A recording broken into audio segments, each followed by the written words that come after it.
Unholy frenzy.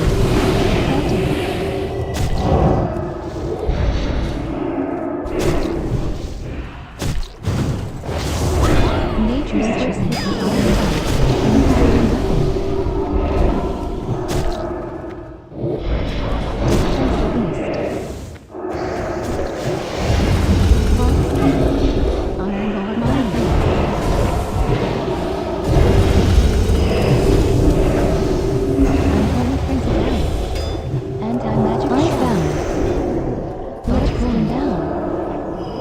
Magic shell down. Success. Lit form down. Icebound down.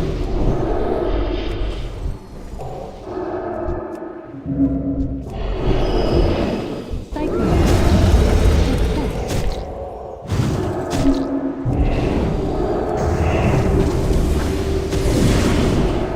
Desecrated ground. Clear testing. Spring grenade. Clear casting down.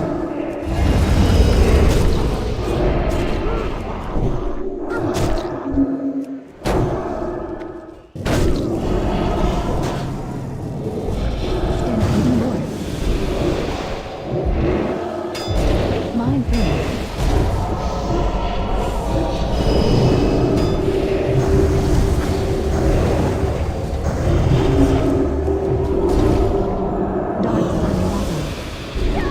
Nature's grass down.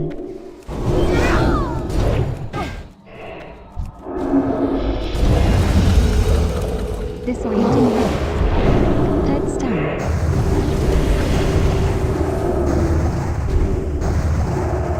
Innervate. Bark skin.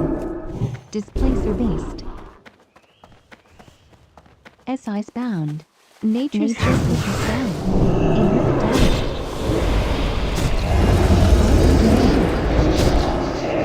Iron ball.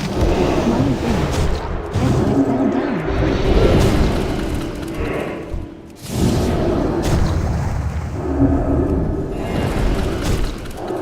Iron bark down.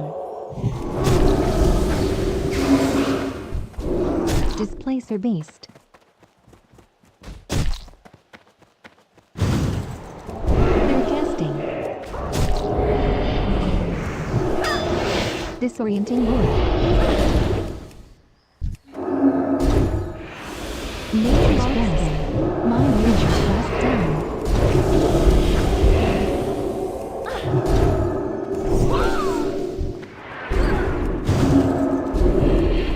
Dark skin down. Displacer beast. Iron bark. Gargoyle. Unholy frenzy. Nature's sword.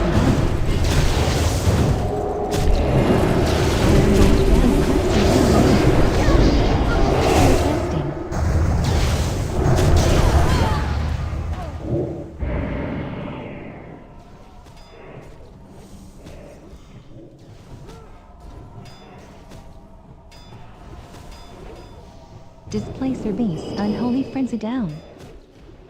Clear casting down.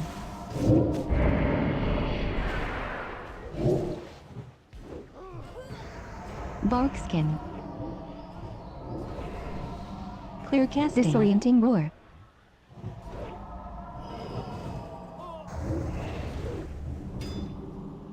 Dark skin down.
Cheap shot.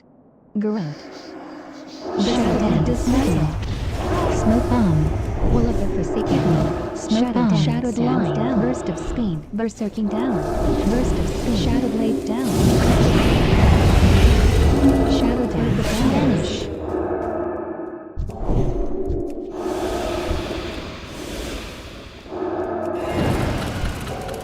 Sprint down. Vanish.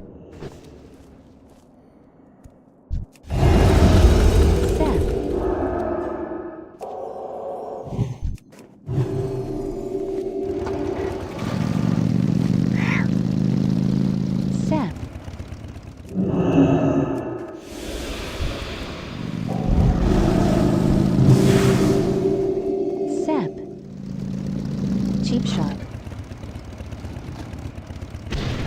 Sadly. Vanish. Burst of speed. Blind. Shadow dance. Evasion down. For cheap shot. Shadow dance of shadow. Shadow dance down. Preparation. Gorilla. Sprint. Sprint down.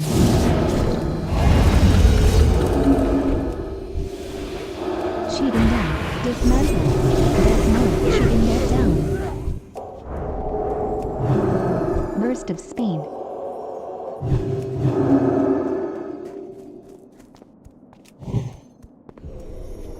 Sap. Burst of speed. Cheap shot. Burst of speed. Cloak of shadows. Cloak of shadows down. Gouge. Burst of speed. Burst of speed.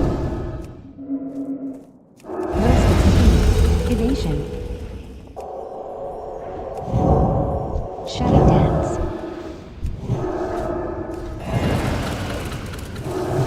Evasion down. Shadow dance down. Burst of speed. Cheating down. Cheating deck down.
Earth's shield.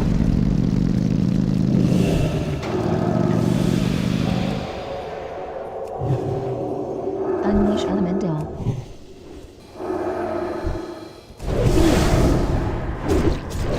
Recklessness. Grounding. Infinite Walker's Grace. Evacuate shout. Shockwave. Aegis down. Shaking strikes. Reckless bow. Seeker. Slaying warriors. Earth shield down. Sound reflection. Unleash reflection down. Safeguard down. Sonic storm down. Pummel. Interrupted. Healing stream.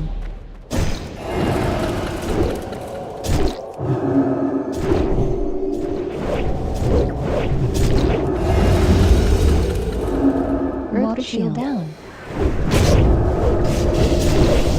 Earth shield down. Strike. Storm mode.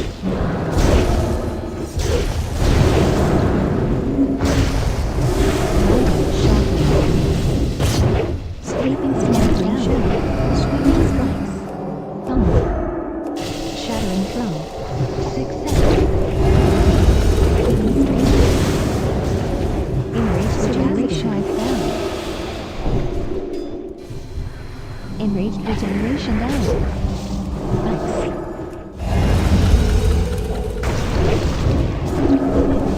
Sweeping strike. Starlight storm.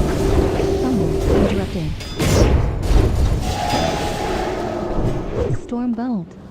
Earth body down. Sweeping strike down. Sweeping nature's resistance down. Healing stream. Shockwave. Earth shield.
Jupiter just grabbed a billion metric ton object from another star system, squeezed it with the most powerful gravitational field in our solar system, and what came out the other side has scientists scrambling, because something about 3I Atlas is fundamentally different now than it was a few days ago.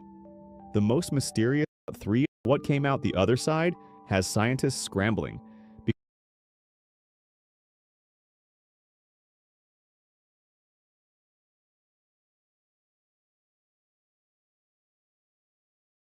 because something about 3I Atlas is fundamentally different now than it was a few days ago. The most mysterious object ever detected in our solar system passed through Jupiter's gravitational territory at 41 miles per second. Scientists were watching every second of it. And what Jupiter actually did to 3I Atlas during those hours is something no interstellar visitor has ever experienced in recorded human history. There's also a second object now in our solar system that almost nobody is talking about. And the two might be connected in a way that should make every astronomer on Earth deeply uncomfortable. Subscribe to Space Aquarius and let's get into it. Let's start with the question you came here for. What did Jupiter actually do to 3I Atlas? When 3I Atlas passed within 33.3 million miles of Jupiter on March 16, 2026, it didn't just fly past a big planet. It flew through the most intense gravitational environment in our solar system outside the Sun itself. These exercises take just 7 minutes a day. No heavy weights, no pressure, no risk of injury. Jupiter is 318 times more massive than Earth. Its gravitational field doesn't just pull. It stretches, compresses, and stress tests anything that gets close enough. What happened to 3I Atlas during those hours is called tidal forcing. As the object approached Jupiter, the side of 3I Atlas facing the planet was being pulled harder than the side facing away. That difference in pull across an object roughly 1.6 miles wide creates internal stress. Think of it like wringing out a wet towel. The object gets squeezed and stretched simultaneously. For a natural comet made of loosely packed ice and rock, that kind of stress can trigger surface fracturing, increased outgassing, and in extreme cases, partial breakup. But here's what makes this different from any comet flyby we've studied before. Jupiter's gravitational reach, what scientists call the Hill radius, extends exactly 33.2 million miles from the planet's center. That is the invisible boundary where Jupiter's gravity overpowers the Sun's pull. 3I Atlas passed within 0.1% of that exact line. At that boundary, Jupiter's gravity was doing something specific to 3I Atlas's trajectory. It was acting as a gravitational slingshot, bending the object's path and adding a velocity component that will carry 3I Atlas out of our solar system faster than it would have left on its own. Jupiter essentially gave it a push toward the exit door. This is the part that has scientists leaning forward in their chairs. The precise degree of that trajectory bend depends on the object's mass distribution. If 3I Atlas is a uniform natural comet, the bend should follow a predictable curve. If its mass is distributed unevenly, the way it would be if it contained dense internal structures that a natural comet wouldn't have, the trajectory coming out of the flyby will be measurably different from what the models predicted going in. That post-flyby trajectory data is being analyzed right now. And here's the detail that Avi Loeb, former chair of Harvard's astronomy department and former member of the President's Council of Advisors on Science and Technology, had flagged before the flyby even happened. If 3I Atlas deployed any object during this encounter, anything that received the right velocity adjustment to enter a stable orbit around Jupiter, it would represent what he called a clear technological signature. Because the physics of a natural comet breaking apart cannot produce the kind of precise velocity change needed to park something in Jupiter's orbit at 41 miles per second. The probability of any random interstellar object threading that gravitational needle by pure chance is less than 0.5%. The Juno spacecraft currently in orbit around Jupiter was watching. So was JUICE, the European Space Agency's Jupiter Icy Moons Explorer. So were ground-based observatories across the planet. As of the time this script was written, no new object has been confirmed in Jovian orbit. But the imaging analysis takes time. The data is still being processed. And Jupiter has 95 known moons, many of them tiny, dark, and hard to spot. A new object the size of a city block in the right orbit could take weeks to confirm. Here's something that puts the entire 3I Atlas situation into sharp relief. A new paper co-authored by Loeb and researchers from the University Observatory Munich, Valentin Thoss and Andy Burkert, has produced the most precise mass estimate of 3I Atlas to date. Their conclusion: 3I Atlas has a mass of approximately 1 billion metric tons. For comparison, the first interstellar object ever detected, Oumuamua, discovered in 2017, had a final estimated mass of roughly 10,000 metric tons. 3I Atlas is 100,000 times more massive than Oumuamua. Now here's why that number is so deeply troubling to astronomers. When scientists study the size distribution of asteroids and comets, both in our solar system and in the broader galaxy, they follow a well-established pattern. Smaller objects vastly outnumber larger ones. For every giant rock, there should be hundreds of thousands of smaller ones. The math is consistent and reliable. So if 3I Atlas is 100,000 times more massive than Oumuamua, basic statistics say we should have detected at least 100,000 Oumuamua-sized interstellar objects before ever seeing something the size of 3I Atlas. We haven't detected any. The Vera C. Rubin Observatory, which went live in February 2026, and is capable of generating up to 7 million sky alerts per night, was specifically designed to find objects like these. If the smaller interstellar objects exist in the numbers the statistics demand, Rubin should be finding them regularly. So far, the smaller objects aren't showing up, which leaves two possibilities.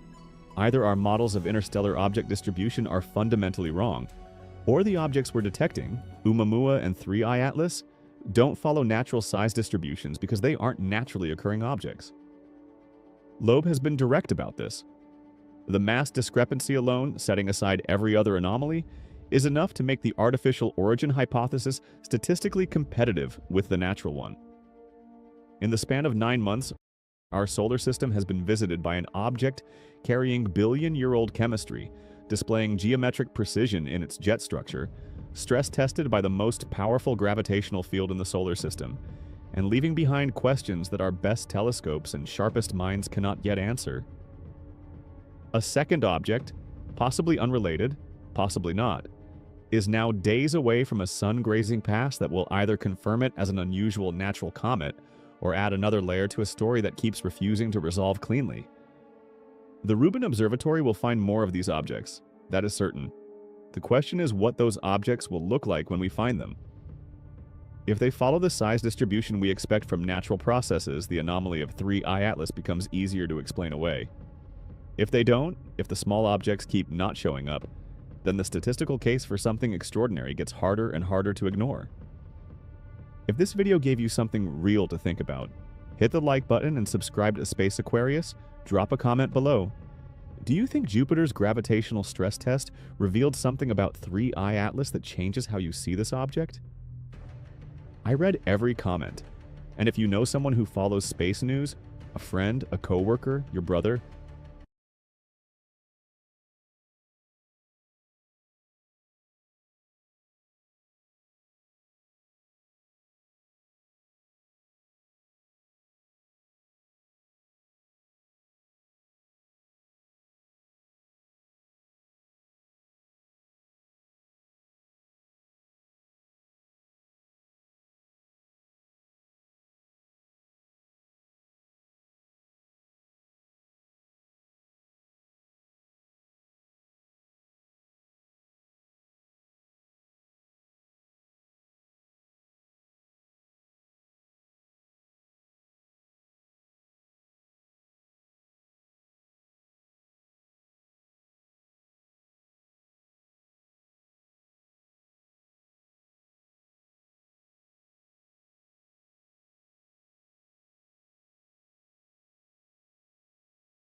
What if I told you that on February 24, 2026, when the James Webb Space Telescope completed a 6-hour near-infrared spectroscopic observation of 3I Atlas, measuring the precise ratio of deuterium to hydrogen in the water vapor escaping from the nucleus, the analysis revealed a DH ratio of 0.0095, plus or minus 0.006, which is 61 times higher than Earth's ocean water, 32 times higher than the most deuterium-rich solar system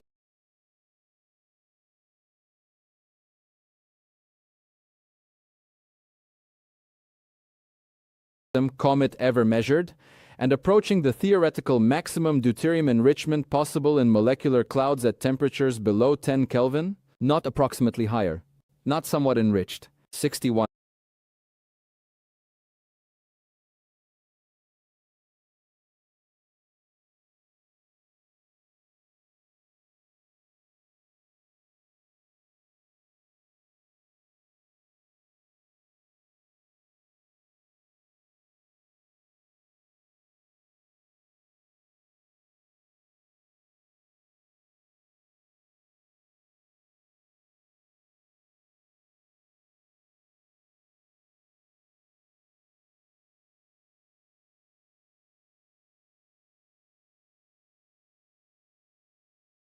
If you love your peaceful place, but during festival season, the town goes a little nuts.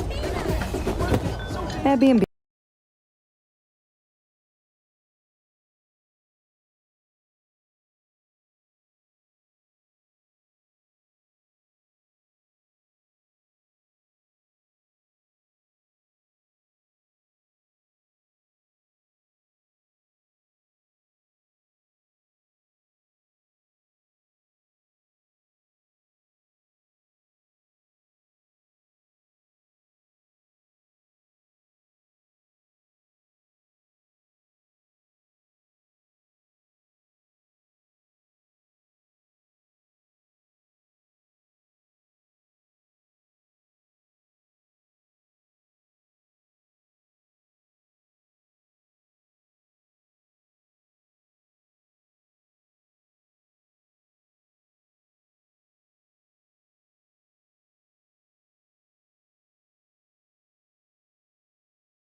Let me start here, if I may, with a quote.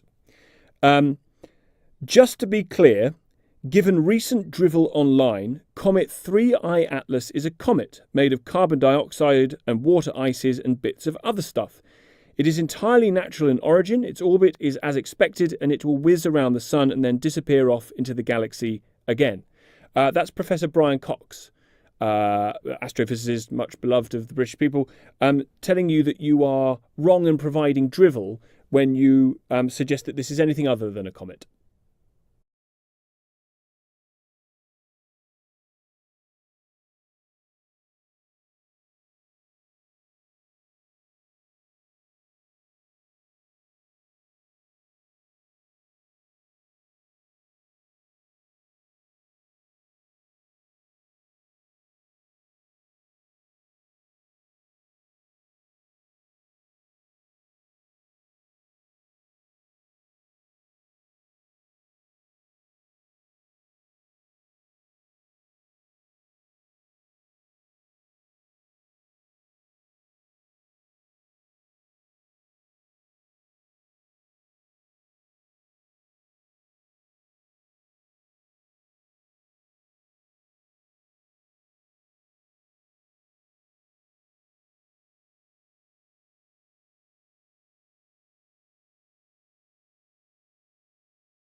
Well, Brian Cox did not write a single scientific paper about 3I Atlas. He is a commentator. And when playing soccer, we know that there are soccer players on the field and there are commentators. I'm on the field. I wrote 11 scientific papers about 3I Atlas. And the main difference between a player and a commentator is that only the player can score a goal. Yes, but the spectators, the spectators, Mr. Loeb, can also see when someone's having a bad game. And I think Mr. Cox, to put it politely, as a professor of particle physics, is suggesting that you're having a stinker. Well, that's not true, because he's not addressing the 10 anomalies about this object that I pointed out. The question to ask him is, how do you explain the fact that there is a chance of 1 in a few hundred for this object trajectory to be aligned with a plane of the planets? Making conclusive statements is very easy. Explaining anomalies is much more difficult. So on that, wait a second. Sorry, Mr. Loeb. Carry on. Would you allow me of course. Please explain my point of view? Of course. Okay. 3I Atlas shows 10 anomalies. The first one that I pointed out just a few days after it was discovered is that it's very big. It's at least 33 billion tons, based on the fact that it didn't change course, even though it lost mass during its journey. And that means 5 kilometers in diameter. This is 1 million times more mass than the first interstellar object. And we are talking about the third. So how come we haven't seen 1 million small ones before we see a big one? In fact, I did a calculation that there is not enough rocky material in interstellar space to deliver such a giant object into the inner solar system over the past decade. We would expect it once per 10,000 years or longer. So that raises the possibility that maybe it has nothing to do with the reservoir of rocky material in interstellar space.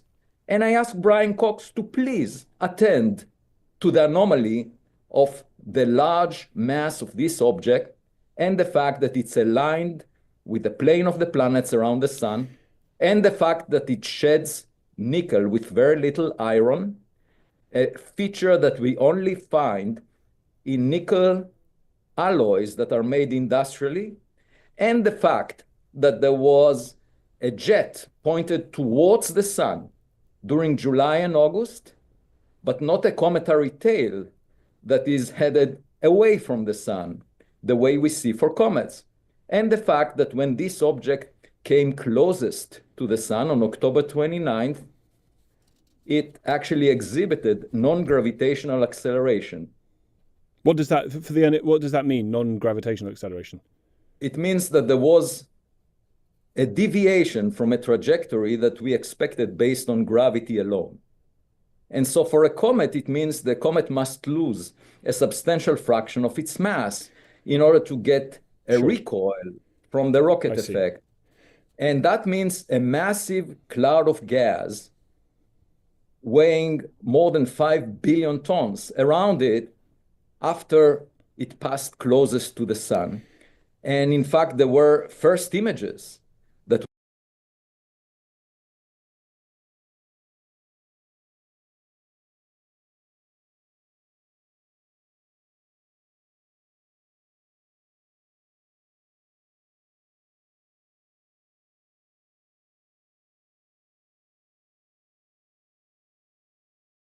were obtained over the past few days. They do not show a distinct cometary tail that would be a natural consequence of having such a cloud of gas and dust. So what I'm trying to explain is the truth is in the details, not in big statements made by commentators.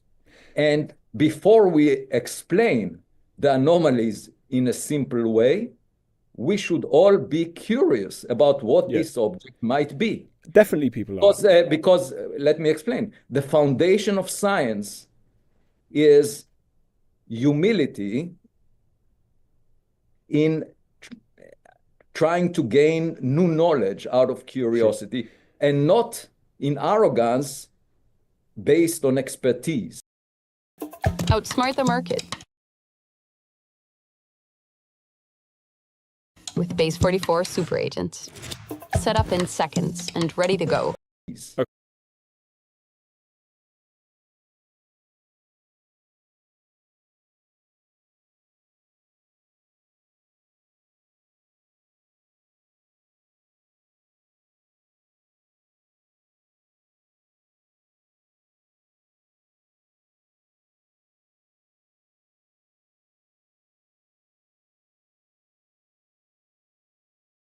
Okay, can I pick up on a couple of things that you said there that I find very interesting? So, you talked there about the elliptical plane, the flat orbit path along which most planets, including Earth, move around the Sun. Your suggestion is that this aligns within 5 degrees of that, and that there is a likelihood of that being the case of 1 in 500. So, in that sense, very unlikely. But in the unlikelihood of any object passing anywhere near us from interstellar space, the odds of that happening must be way, way, way bigger than 1 in 500. So as much as 1 in 500 is a small chance, everything in space is a small chance. Do you know what I mean? It's not small in the context of the universe, perhaps. No, that's not true, because the first 2 interstellar objects came at a large angle. And the disk of the Milky Way galaxy, the plane of the Milky Way galaxy, is misaligned with the ecliptic plane of the planets by 60 degrees. So there is no reason to expect a preference along the ecliptic plane of the planets around the Sun. And we do see objects coming at all angles. Why would this massive interstellar object arrive so that it comes close to Mars, Venus, and then Jupiter with a very small likelihood? But what do we mean close to? Within tens of millions of kilometers. Right. Which is, in astronomical terms, that's close, is it? That's. It's very close in the context of the solar system, which is much orders of magnitude larger than that. But I should say this is a gift from interstellar space, because all of our telescopes and orbiters around planets are in this plane, and Yes. Given that the object is bright, it's an amazing opportunity for us to study it. Sure. And even if it turns out that it is indeed just a natural object, we could learn much more about the environments that produce such objects, which must be very different from the solar system. Is it? How satisfactory to you is it that the explanation of the reason why it's got this particular plane is you hit your 1 in 500? You got lucky. It's just as it is. Yeah, but that would be the case if we had hundreds of objects that we've looked at. But we looked only at 3. This is the 3rd one. From interstellar space. Yes. Yeah. And then there's you make the point about the tail. You would expect to see a large tail of sort of melting ice and rock and stuff. Is that because, well, absence of evidence is not evidence of absence. So Of course. we might not have seen it. Is the reason that it's not there because we haven't seen it yet? So let me first explain my point of view. My point of view is that this object most likely is a natural comet, but we don't have the luxury, as we often do in astrophysics, to say this is the most likely interpretation. Let's forget about any alternative. Why don't we have that? Because when we deal with an exploding star billions of light years away, it has no impact on the future of humanity. However, if we have a visitor to our backyard that may enter through our front door, we really need to monitor that visitor and get as much data as possible, given the possibility that it might be technological in origin, because that poses a threat to humanity. And also, it's something we must consider because it will revise the way we perceive our place in the universe. Of course it would. It would be absolutely amazing and astonishing and terrifying at the same time. But you're coming at it because it strikes me that lots of people would like to use what you're saying and the questions you're asking as a way of saying that the conventional science is just wrong about the fundamental basis of what this is. But it seems like what you're saying to me here is you think it's a comet, it's likely it's a comet, it's just that there are some things that are part of it that needs further explanation in order to truly understand how and why this has come into being. Yeah, what I'm saying is that there is a small likelihood that it might be technological because of the anomalies, and we have to clear up those anomalies by getting as much data as possible. And the intelligence agencies are very much accustomed to wasting or spending most of their funds on events that are unlikely and never materialize just because they have huge implications for society. And I'm suggesting that the way scientists think about problems is inadequate in this context.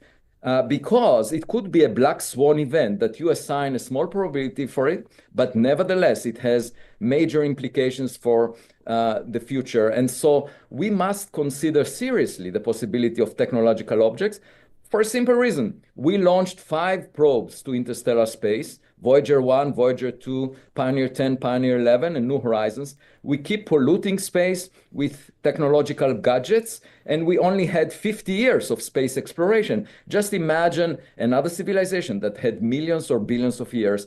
Most stars are billions of years older than the sun, and there are 100 billion of them in the Milky Way galaxy, and a fair fraction of them have a planet the size of the Earth, roughly at the same separation. So it is arrogant of us to assume that Elon Musk is the most accomplished space entrepreneur since the Big Bang, 13.8 billion years ago. And what Brian Cox is trying to argue is that we should adopt the most naive interpretation that everything in the sky is familiar, is similar to the rocks, the icy rocks that we found in our backyard. And my point is that every now and then we might have a tennis ball that was thrown by a neighbor. And unless we are aware to that possibility, we would be blind to it. Just to give you an example, on January 2nd, 2025, there was a near-Earth object that the Minor Planet Center, the official organization supported by the International Astronomical Union, declared as a near-Earth asteroid. They gave it a name, and within a day they realized, oh, sorry, this one actually follows the path of the Tesla Roadster car that was launched by SpaceX in 2018. And therefore, it's not a rock, it's a car. But if they didn't know about the path of the Tesla Roadster car, they would declare it as an asteroid, as a rock. And so when astronomers tell you it's most likely an asteroid, most likely a comet, you should just assume that this is their vocabulary of describing anything in the sky. Yes. And most interestingly, in the context of Oumuamua, the first interstellar object, there was no cometary tail whatsoever, no gas, no dust around it. Nevertheless, the consensus of comet experts today is that it's a dark comet, meaning a comet where the tail is invisible. And I feel like the kid in Hans Christian Andersen's tale who said, the emperor has no clothes. And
So what you just saw there was, because of course you're asking what's on your mind is, well, what do you do after a terafab? Don't think small. Well, yeah, good point. So we, how do you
People keep asking if this is a scam, so I'm going to prove it's not with actual science. My name is Hiroshi Tanaka, and over the past few months, hundreds of thousands of British people have watched my videos about how power companies charge you for electricity you don't use. I've received thousands of messages, some people thanking me for saving them money. Built over 200 years ago, we visit these mysterious tunnels hidden beneath Dover Castle. The tunnels were repurposed after the Napoleonic War and used again as civilian air raid shelters in World War II. Join us as we venture deep underground and make some seriously sketchy climbs and falls. Oh, what was that? Dedication, folks.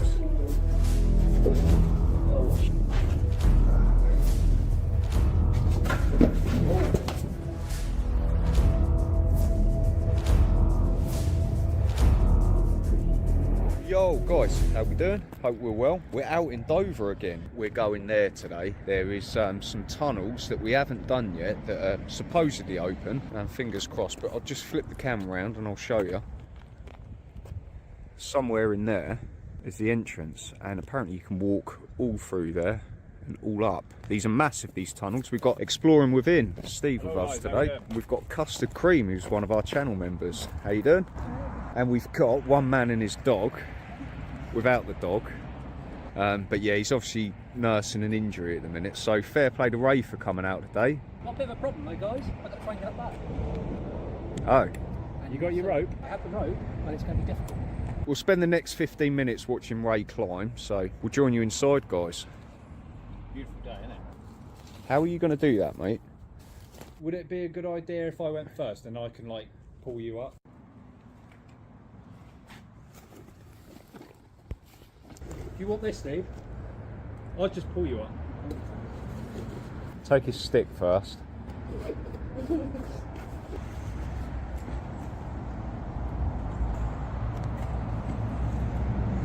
That's been on the toilet floor, I wouldn't.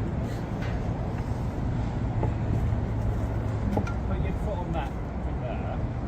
Yeah, I'm going to put my boots on there. I can't use my bag. I'm sitting.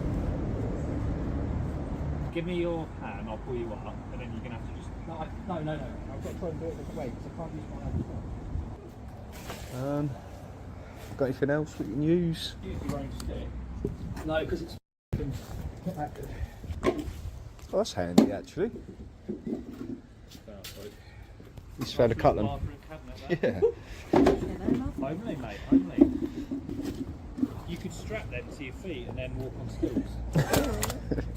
Where do you want this one? I'm going to see if I can actually get it into the ground. What, here?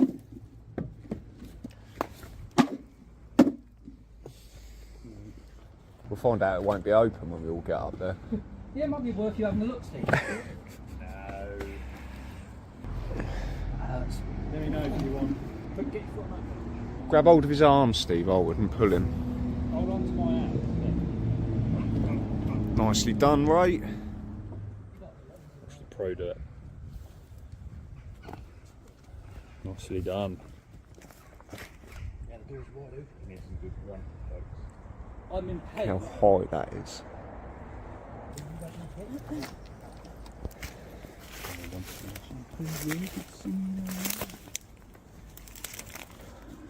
Doing well, Ray, mate. Yeah, I'm going to regret doing it.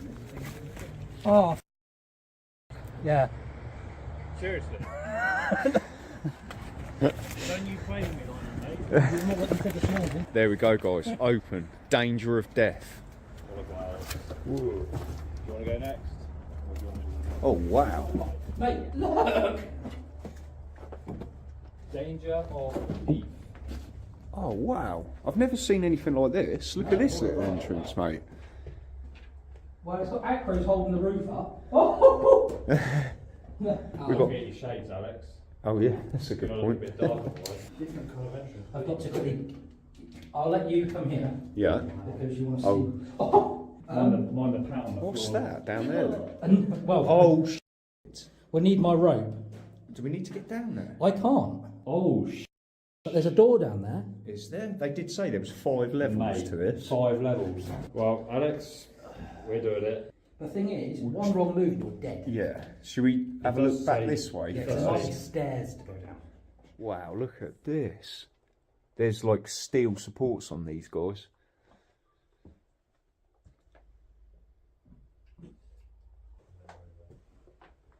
Mate, this keeps going.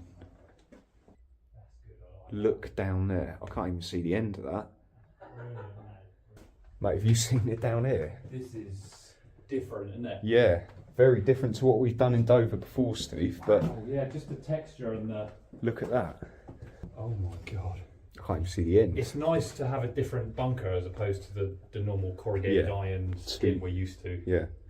Have a look at that. This is a bit like St Margaret's, where this phone nearly went over. Oh yeah. Concrete, yeah. We had to climb a cliff. So we are headed under Dover Castle.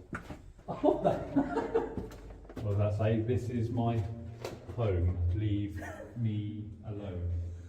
Oh, I wish I'd have brought a scooter now. Mate, Look you at would have got this. that thing there though. No, I wouldn't. It's that cattle grid. Cattle grid, yeah. You haven't got your high heels on, have you? Should be alright. Yeah, don't walk on that, just in case you step over It's it. a bit low for you, isn't it, Steve? It's alright for us. I'm but 6. Yeah, 6'1". Yeah. I'm gonna have to start ducking. They were smaller back in the day, weren't they, people? I'm so glad. Do you think that's a shaft in front? Possibly.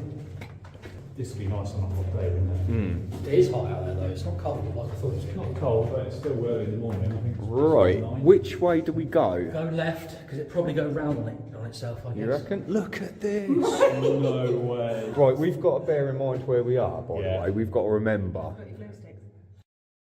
We've got all sorts of games for all sorts of treacles. Get a guaranteed win on Paddy's Wonder Wheel today. Don't pay a penny up front. Pay only after you've tried it and you're 100% happy. Call us anytime to order or just for a chat. Developed in collaboration with top-tier UK dental universities, our 2026 third-generation silicone veneers are a total game changer for British smiles. Whether it's loose, chipped, or missing teeth, stop wasting a fortune at private dental clinics. No extractions, no painful drilling. You can fit them yourself at home in literally 1 second. It's as easy as taking a bite. They just snap into place and fit perfectly. Honestly, they feel even better than the real thing. They're specifically engineered for the unique British jawline and tooth alignment. Using 0.5mm ultra-thin nanosilicone, they contour instantly to any mouth shape. They blend into your gums, so naturally there's no pain and 0 recovery time. They stay rock solid. You can eat, talk, or even sneeze without them budging. You'll get that healthy, bright smile you had at 18 in an instant. And the look? Extremely natural. No fake white here. Whether you're looking in the mirror or wearing them out, they look and feel just like real UK. We have a physical customer service hub and quality controls. And the range lady across the road. Where's Ned? We need the tissues. Drop tissues like, along the floor. It's a bunker. We should have Hang some on, tissues. I've got my stickers in my bag. Look You how know the high stickers. that goes up. That's like it sloping up. Pick head a this way. way. You said left, didn't you? So. Always get that and we can right off. Man. Well, that's just probably an old stairwell. It's a dead end. It did in. Okay. Your flashlight's on your phone. On my head here. Holy moly. You're alright, but I've got duck in these bits. So this is an air raid shelter. Yeah. Where are the compartments? Or we've got tunnels. Even the concrete floor doesn't look in bad condition, does it? No, it's like relatively brand Well, new. they Look, there's a great stone up there. Because I'm thinking they would have had benches along the sides. Well, you think these would have been their shelters? Yeah. The cap's handy because it gives me an extra, and Ray's going to love this, it'll give me an extra few inches Your hat before is I actually like hit my head. Yeah, it's like cat's whiskers, Look, mate. our benches aren't actually reaching the end. And now it's going down. Oh my god. Yeah, it's dipping right down there, isn't it? Or is that just? That is stairs. I don't think it is It is stairs. because I've got a picture of their dogs on it. Rockfall. There's loads of rockfall in here. Right, folks, we're going to go downstairs. It is stairs. I'm glad we didn't go back then and climb down the dangerous bit. Although that would have been fun. Yeah, you could do it. I might try. It might lead to another part, but geez. Oh my days. What a monster. Thank you. Wow. So this, I think, down here will probably be the air raid shelter. Oh, no way. Does it keep going? Well, I don't know which way to go. Okay. Should we just keep going left? Mind you, we want to go right, because that goes away from where we came in, doesn't it? Yeah, but it's not a circle, is it? I don't know what the We might shape have of to this just is. Realise the fact we're going to get lost and just deal with it. No, I think we should be a bit more forward planning than that. What's this? It's a bit of railing on there. Yeah. Look. Oh, mate. This will go in a circle, this bit then, because it goes. There's. What? I'll have a quick look down here. We'll have a quick look then. Look, there's arrows on the floor, Ray. Yeah. This new military innovation just made chainsaw sharpening 10 times faster without using a single power tool. This new angle lock sharpening system harnesses the grinding. There's some writing here. Oh, yeah, it's actually proper engraved. Dick William. Dick William. No, Dick Whittemore John. That's proper engraved, so that's probably quite old. This is nuts. We've got LK. Mate, they even did graffiti back in the day, like. Yeah, good graffiti. Actually read it. So we head that way then, and then. Oh, I don't know, 1940. I don't think our battery's going to last that long. I think we need a referendum on which way we're going to go. Well, we could split up. No. That is the start of every Steve, horror look, film. If we go that way, you can go left or right down there, but it then comes out here. I would say let's go away from where we came in, because we want to go as far as we can as possible to get a feel of how big it is. Oh, We okay. can always come back on ourselves. What do you reckon? Well, I like the idea Ray said about looping round, because if that's the case, we can just come out here and then carry on there, can't we? Yeah. True. Should we just see what if it loops back round? You alright? Are you getting claustrophobic yet? Yeah, but Steve, look down there. Oh. Yeah, I saw that. Yeah, but it must be. These must be two parallel tunnels next to each other. Yeah. So that. Oh, you're right, mate. This is huge, mate. This is definitely. This is the biggest. This is like DOE level, isn't it? It is, yeah. Same sort of cliff, same Yeah. architecture. Yeah. Oh. Oh. So this is the dead end. So I think Ray was right. But yeah, you're definitely right. It's DOE style, isn't it? So it's like Napoleonic, maybe older. The tunnels, the Napoleonic tunnels we did under the castle were very similar to this. Yeah. But Yeah. obviously a lot smaller. That's all I can hear. So what equipment would have been here, Steve? Ooh, possibly generators, air systems. It could be there the would have air. been a lot of equipment down here, for sure. There's no fixings for like air intakes. Well, you've got these here, look. So they could have been pipe runners, perhaps.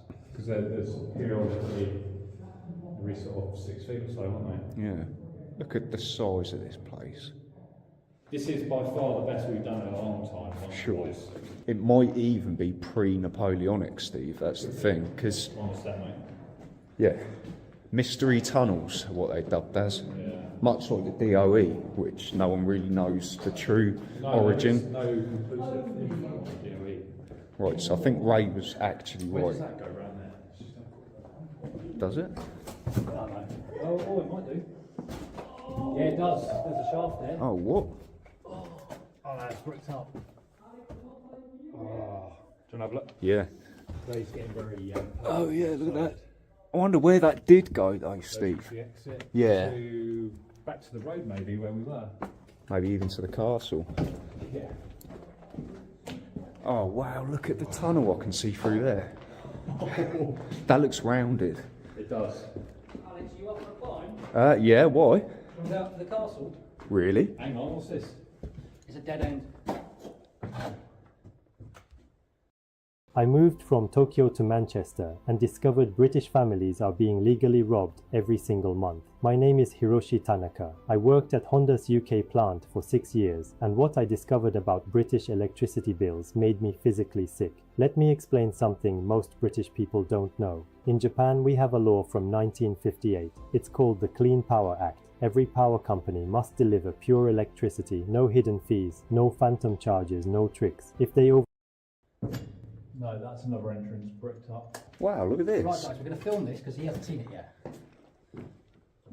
Holy f, look at that. That's proper DOE. That's older than... This. Have you stuck the camera up here, this side? Yeah. How? I could probably get up that with a bit of help. Look at all this old brickwork though. Victorian brickwork? Or Yeah, what's that? I suggest so. They don't make it like that anymore, do they? No. I'm going to have to do that. What's now. through the cat flap? That's the other side of where we were. Just double check it is the way. Look at all that mould. Oh, no, that's epic, that is. I knew one of us would get that reference. Steve certainly wouldn't, but... That is awesome. Wow, look at that old can of special brew. I only had special brew once, I'll never ever Disgusting, mate. We'll come back to this then, shall we? Yeah. We know it's Yeah. I'll be up for a climb, Steve, would you? I'm up for it, but I'm going to need your guys' help. This is the first time I've actually enjoyed myself in a bunker for a while, because the ones we've done recently have been quite repetitive. They do get a bit samey, yeah. Really? I thought that was going to go somewhere, but look at that. Yeah, that is like original army cans, isn't it? And they're just filled up with it, look. Look inside, it's very shiny still. Wow.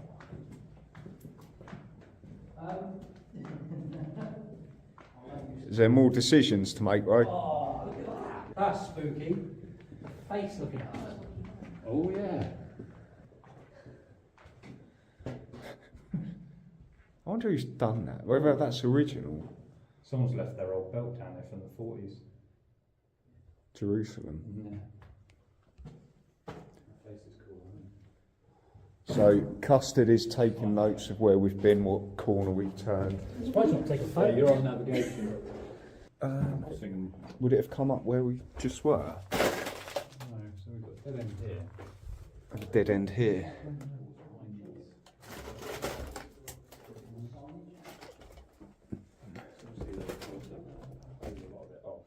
Is that an old Dunlop sign? It looks like Dunlop, doesn't it?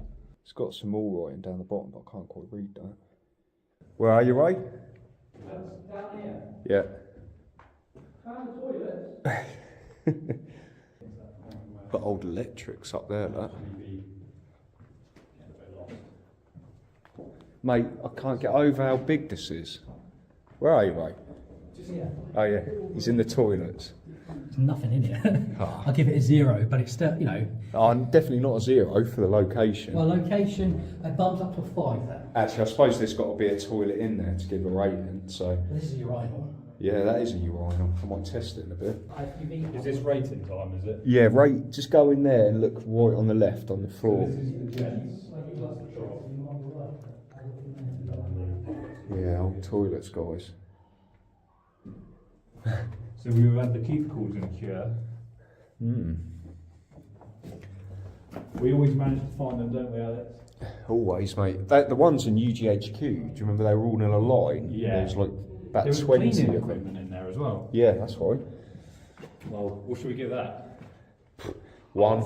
I'd just say 1, just for location. You might want to save your rating for up here. Actually says men WC. Look, there's a door the other side. Oh. Original entrance. Look at this old Tesco livery. Let's see if we can see the... Should we bang on the door and say, hello? Someone let me out. Can we see anything? Yeah, you can see through. Yeah. Trying to get my bearings where we are.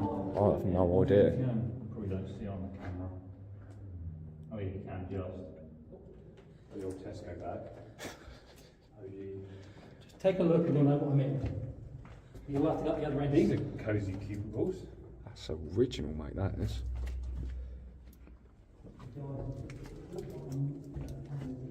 Oh, wow. Very cosy, isn't it? And the little drain pipe behind you, or to the left here. Oh yeah. I've never seen them like this, mate. 6 cubicles. Yeah, like proper squeezed in. There's a bit of Spider-Man outfit there. All I can rate, because Ray's going ahead of us, all I can hear is his excitement. He's Like, very perked up right now. It's good spirits at the moment, though. Did you see what I meant, Steve? well, we don't want bad spirits. The cans on the floor. Oh. Look at the green on the bricks. Look at the old bike. Yeah, part of that frame was back by the toilets, actually. Oh, was it? You know, it's, yeah, the suspension bit of it. Is that like a Newton beater thing? So There is old all over the floor, isn't there? And we've got the old barrels, look. I wish I did better, so I won't boil it.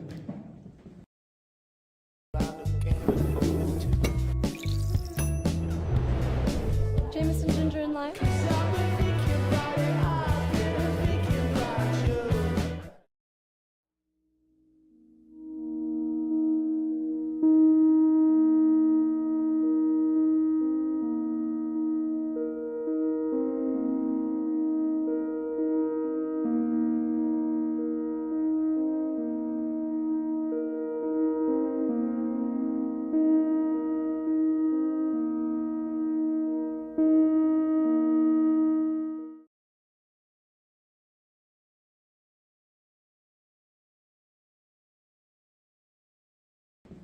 Wow. Nice pack of golden wanderers back there. We've missed something, you know that, don't you? Because we've gone 2 doors across instead of just one. Instead of straight down this tunnel, surely. Yeah, well, we've got another 2 that way. Actually, no, right? No, we've just gone down to the What does right. that say? Go right. That's left. Yeah. Yeah. That's So do not we good, go is down it? there and turn left, or shall we see what's up here? We now? come this. Now we're lost. No, we come this way. We can. Oh, this is a dead end, isn't it? Looks like, I think we're in the champagne cage now. It is worth just remembering, guys, we've got another level to do. So this is just Down and up. We've got Down another and up, 2 yeah. levels. Wow, We're going down. that's a cool turn, isn't it? Right, let's do it. After you, Rachel. I can hop quick, but The floor is so clean. It's immaculate, isn't it? I'm not too sure what's down there. sure we've been down this one. It all looks the same. I am lost now. Kind of just looks the same, doesn't it? Hang on, did we come this way originally when we came in? Did we? What, so the stairs are here, so we've come back on Yeah, ourselves? Yeah, Right, that's I it. was right. Yes. So we need to go back the other way, don't we? We need to go up there and turn right again. Yeah. What's in that room then? That's where we just were, I think. No, I haven't seen this one. Yeah, it's another, like, storage room. Maybe for, like, ammo, judging by the vents on the walls. To keep it all cool. There must have been ammo stored in here, because we've got a through draft. So I think we're going to get back up the stairs. Just seen a little face, another little face on the wall. That looks like Matt, doesn't it? It does a bit, yeah. Secret vault. Secret vault cure. There's the Frenchman.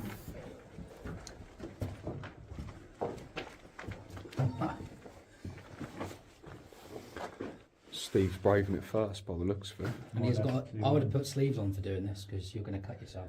Yeah, but no one will be able to see his biceps then. Bicep. I don't have that on purpose, it's just they stick out. That's why I can't stretch on live streams because it looks like I'm flexing. They can get away with it. Do you want your bag, Steve? I will, yeah. Look at the arse. Oscar! Yeah, mate. Let me see if I can do this without any help. I think. Oops. Look at the view up here. KSI, do you have dogs or cats?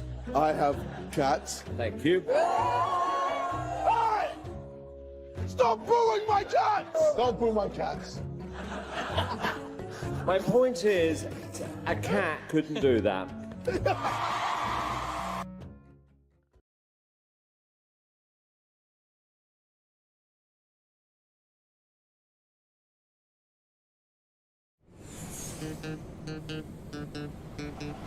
Only got 32 minutes to go. Comes every 30 minutes, you know. We got plenty of seats for you and space for your bags to stow. What about traffic? Oh no. We're on a train. Now with 31 minutes to go.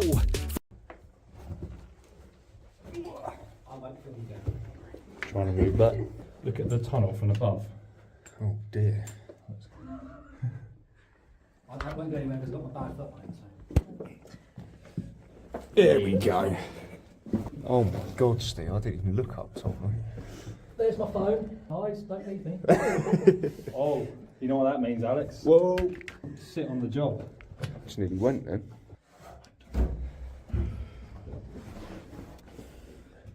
Need my hand. I can't even see what I'm doing. Let me know if you need. I would like to see what I'm doing more than anything. You got your rope, remember, if you need it. Fair play for doing this though. With your ankle. Don't support. Put your foot on that tunnel. I can do it. I can do it. I can do it. Oh mate. Oh mate. Since the first Dover stuff, I've lost one foot, but I can still pull myself up if I can. When we found that you're different. See there, Alex. Bit of a step ladder, but it'll do. It's weird, isn't it? Yeah. So Very little, specifically placed. Yeah, a little alcove for it. These are steep. Like these are literally what, 12 inches steep in some places. You've already been here, Steve, by the looks of it. Yeah, my name's up there. 2021. This isn't part of the DOE, Steve. I don't know, mate. What is that green pot? Is that an acro? Yeah, it's not doing anything. It's just resting. So there are more stairs to the right? No. So we might have to get over there somehow. Oh my God, really? Yeah. The cripples falling behind. There is stuff behind. Yeah, there's another tunnel. Another tunnel there. How are we going to do this, Steve? I don't think we're going to. Question. It goes on though, it's a tunnel. Right, we're just going to have to stop filming and work this out, I think. Come on. If anyone can do this, it's you, Alex. Be careful of your footing up there, isn't there? Yeah. Right, that's some light. Yeah, you can have the light all together if you want. Oh, wow. Fair play, mate. It's going, does it? What's it like getting down the other side, and then if we need to get back up, is it doable? I just need to drop my sunglasses. While I'm up here, I might as well just check. Can you just hand him that, because I can't climb. Do you want your phone to show? Oh, yes, please, mate. That's a good idea. Right. That's where I've come over. And this is what I'm in. I think it's a dead end, guys. But this is an old school tunnel. We've got proper sealed tunnel. And then another.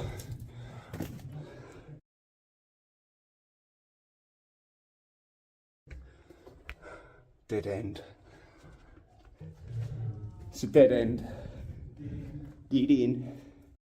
Ready to launch into lunch? There's nothing like the original Philadelphia. Don't pay a penny up front. Pay only after you've tried it and you're 100% happy. Well worth a look though. Alright, I'm coming back over. The only problem is now my boots are really slippery, it's quite wet there. Hang on, I've got to juggle my light and stuff. Yeah. This may get the views. If you could keep it lit. Yeah, because it's good for the light. I remember what I held on to. You're down on the night because your thigh broke and went to sun when you're doing that. This is dedication, folks.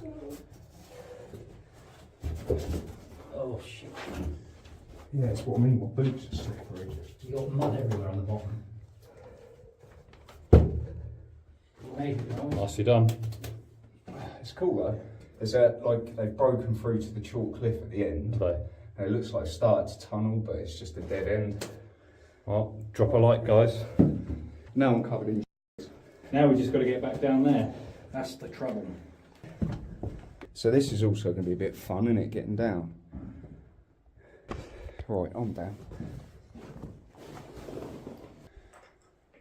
Hang on, You've got the light on me, haven't you, Alex? Yeah. Steve, why don't we just put this seat down?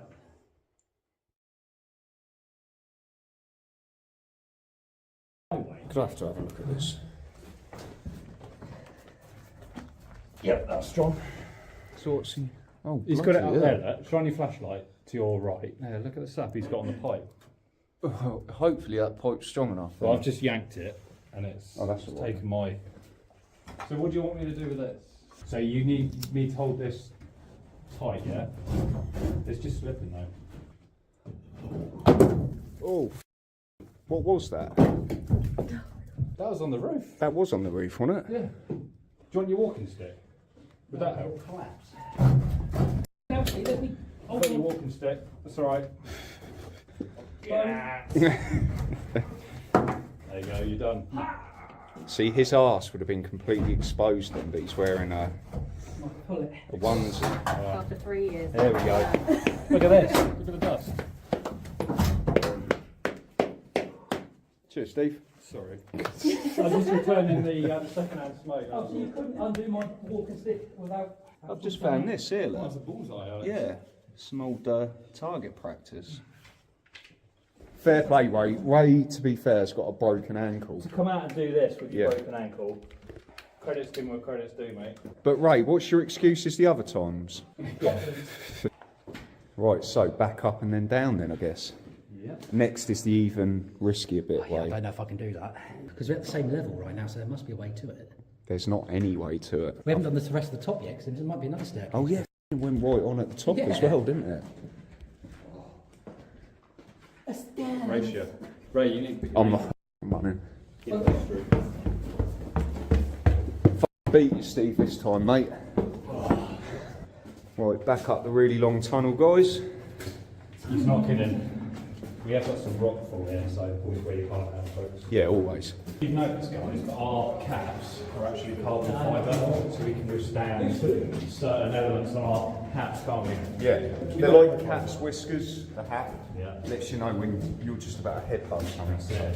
Mind you, we should really wear, not so much in these places, but we do some dodgy mines and stuff, don't we, where we should. I actually bought a cycling helmet. Did you? Because it looks cooler than the hard hat, and it will still protect you. Yeah, I suppose. Beep, beep, beep, beep. Ooh. Can you see the haze, right? There's definitely a haze down there, isn't there? Yeah. It's the atmospheric conditions. Can you see me? Oh, look, a Poundland bag. That's an old relic. If you find a wheelbait back, it'll be even more of a relic. A proper lot of crouch. I can only imagine how Peter feels. Squat jogging. Squat jogging. Have we been this way? No. This is uncharted territory. Oh, that's filled with water, that. Oh, here we go. Alex, that doesn't fill me with confidence because we've got to go downstairs in a minute. Oh, yeah. See that? Yeah. Yeah, look, completely washed boots. It's definitely getting wetter here. But look how far that goes down. I told you. What? I told you. Told us what? It goes down. That'd be fine. Come on, I think he's having to get in. Yeah. Go down this way. I think it's a dead end. Don't say that, Ray. I genuinely think it is. You could fit through that whole way, couldn't you? Of course you do. I wonder if that's accessible. You would go through that, No, not even I'd get through that. Ray, use your head. Doesn't go anywhere. Doesn't it? No, it's a dead end. Sweet. You brought on a dead end. Oh, it is. It's breeze blocked. Good job it's not a saw trap, isn't it? I wouldn't say it's a dead end, but it's breeze blocked up. So, it probably went somewhere at some point. No, it does. It goes round, mate. Right. Well, we're not getting through there either way. Still might be. irrelevant because we don't get There still might be a way to get in there from another run. Don't go too far ahead, Ray.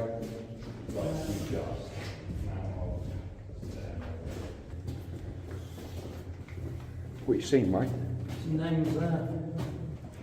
People keep asking if this is a scam, so I'm going to prove it's not with actual science. My name is Hiroshi Tanaka, and over the past few months, hundreds of thousands of British people have watched my videos about how power companies charge you for electricity you don't use.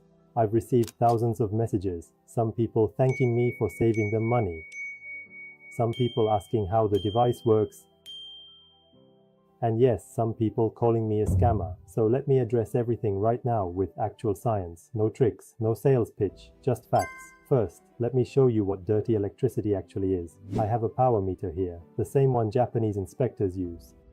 When I plug it into a normal British socket, watch this number. See that? That's reactive power. In Japanese, we call it muda denryoku, wasted electricity. Your home creates this every time you use anything with a motor. Your refrigerator creates it, your washing machine creates it, your air conditioning creates it. Even your phone charger creates small amounts. This power flows back and forth. 2002. It's easy to miss the carvings on the wall, isn't it, if you're not looking? Yeah. I can't get over how pristine the floor is in the grand scheme of things. That looks like relatively fresh tarmac, doesn't it? Yes, this is a bit different. This looks like it opens up a fair bit. Oh, wow. That is some support, isn't it? Oh, it stinks here. It smells wet as that. Wow.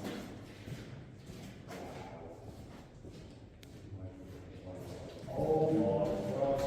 Right, no one lie. Do you fancy a game of Jenga? Do you want a game of Jenga, Alex? Yeah, why not? And your seat's halfway up. Oh, wow. Look at that. Wow. That is some prop, isn't it? Hey. It's an entrance there. I've got a new flashlight, right? Yeah. Do you want to have a look at that? I want to climb that and sit on the seat. Probably just goes, that's mine. I wonder how sturdy that is, though. Not very. What is all that about? Well, it's Oh, hello. ingenious prop. It's crucifix like though. Maybe it's a religious thing. Oh, it goes through, goes up. Bloody does as well, doesn't it? But there's obviously been a bit of a sort of landslip here. Yeah, no. And my torch has just died. Right.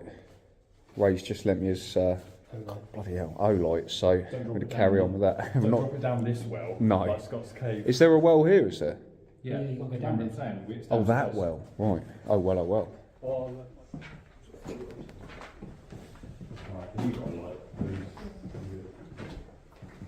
Oh, this is different. Yeah, look, they've actually netted off the chalk here. Yeah. Ah.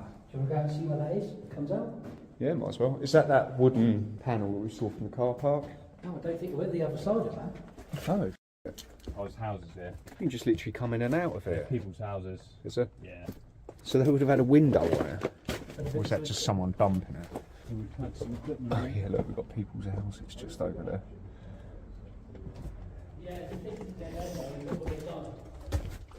That's what I like to see. And that old door.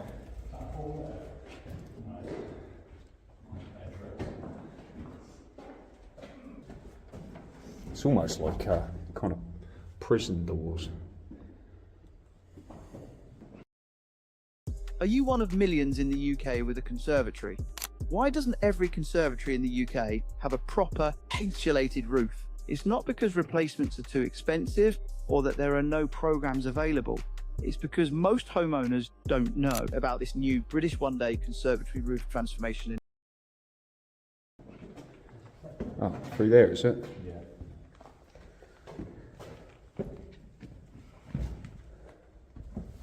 Hole in the wall. That is a hole in the wall, isn't it? Wow. Whoa. Look at the size of that compared to Steve. Yeah, I'll stand in the middle. Very blasphemous. Do you want the bad news? I want the good news. No, it's dead end. That's the bad news. So it means it's downstairs. It means back to the studio. Back to the tennis. Back down the dangerous climb of death, I think. But yeah, it's where they've stopped excavating. Lazy? They're all pickaxe marks, aren't they? Still, smart to see. Is that train key? Yeah, I think it was at one point.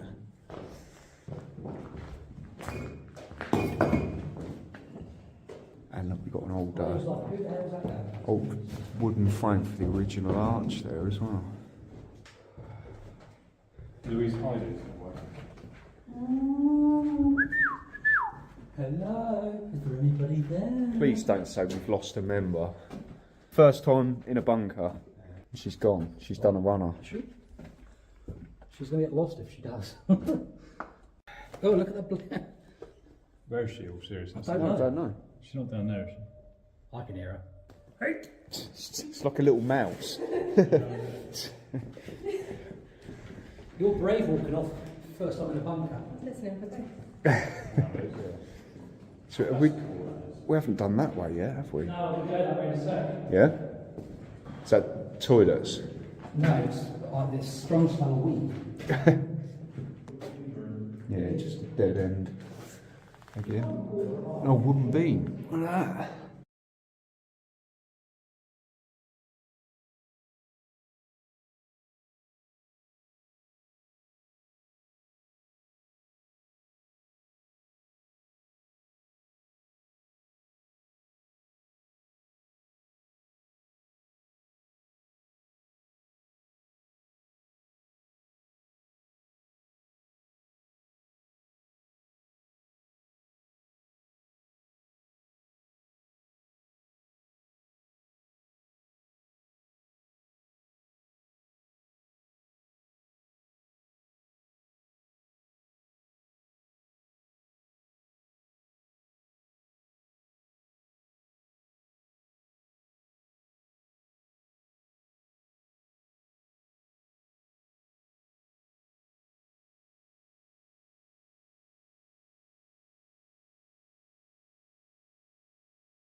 Look at that rockfall. Don't want that landing on your head. It's number 23 what? You've got 30 on the wall there. 25, 27.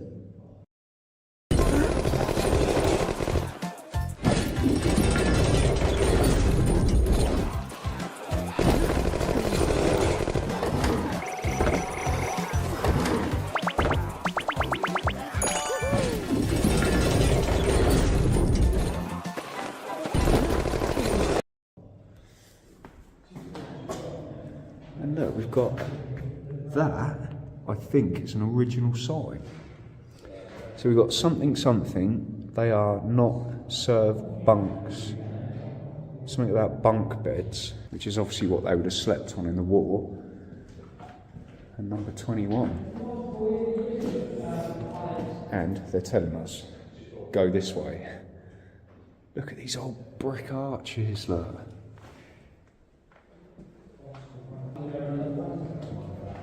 Matt, I tell you what, that is brighter than my torch. Wow. I wonder what's through there then. Because that's all been collapsed in there.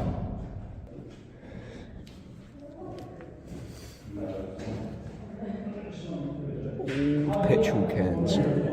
Very old. Dead end?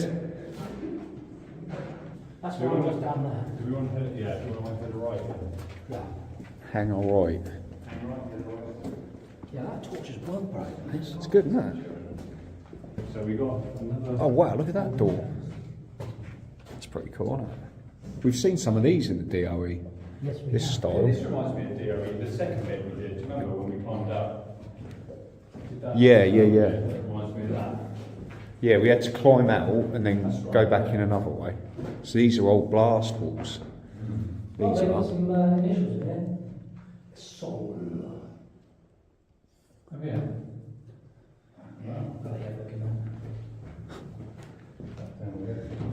That would have been a way in.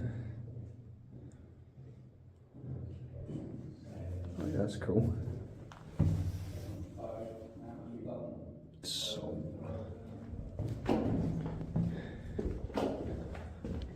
So, what do we reckon? This bit's pretty much complete now, isn't it? So it's just the dangerous the climb. dangerous bit next.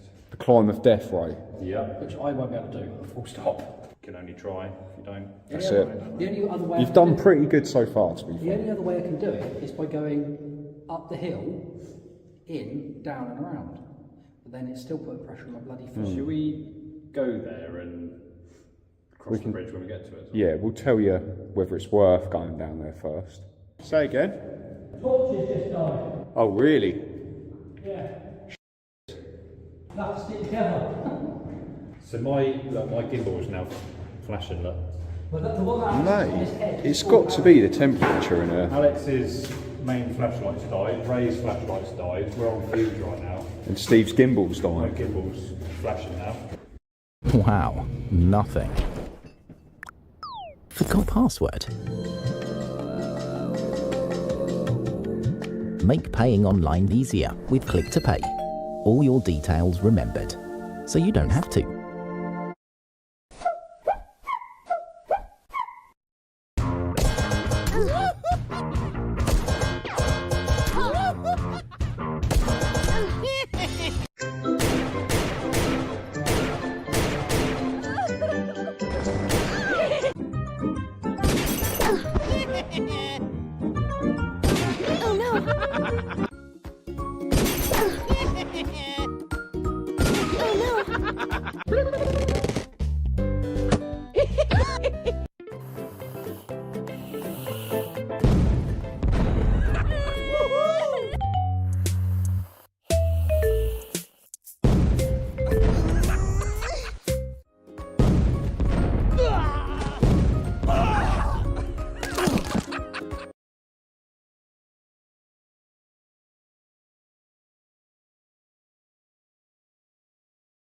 Right, so back at the exit or entrance, however you want to see it, but we are just about to go and have a look at these stairs.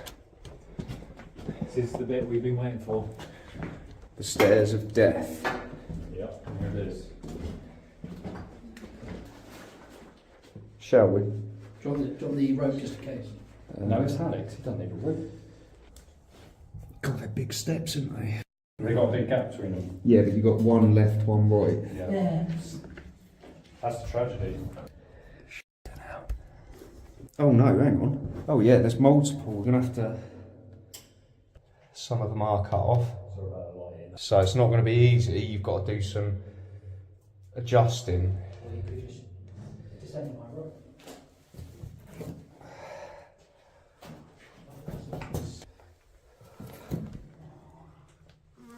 I'm down. Down. Oh my god, look at this. Alex. Look at this. But look guys, this is obviously where we've just come. And this apparently is an old well that's really echoey in there. Just put my gimbal away and then I'll step back up and get down there. Right, let's do this. I've got a feeling you're going to want my rope, see, because you're limber. What are you trying to say? I'm a big lad.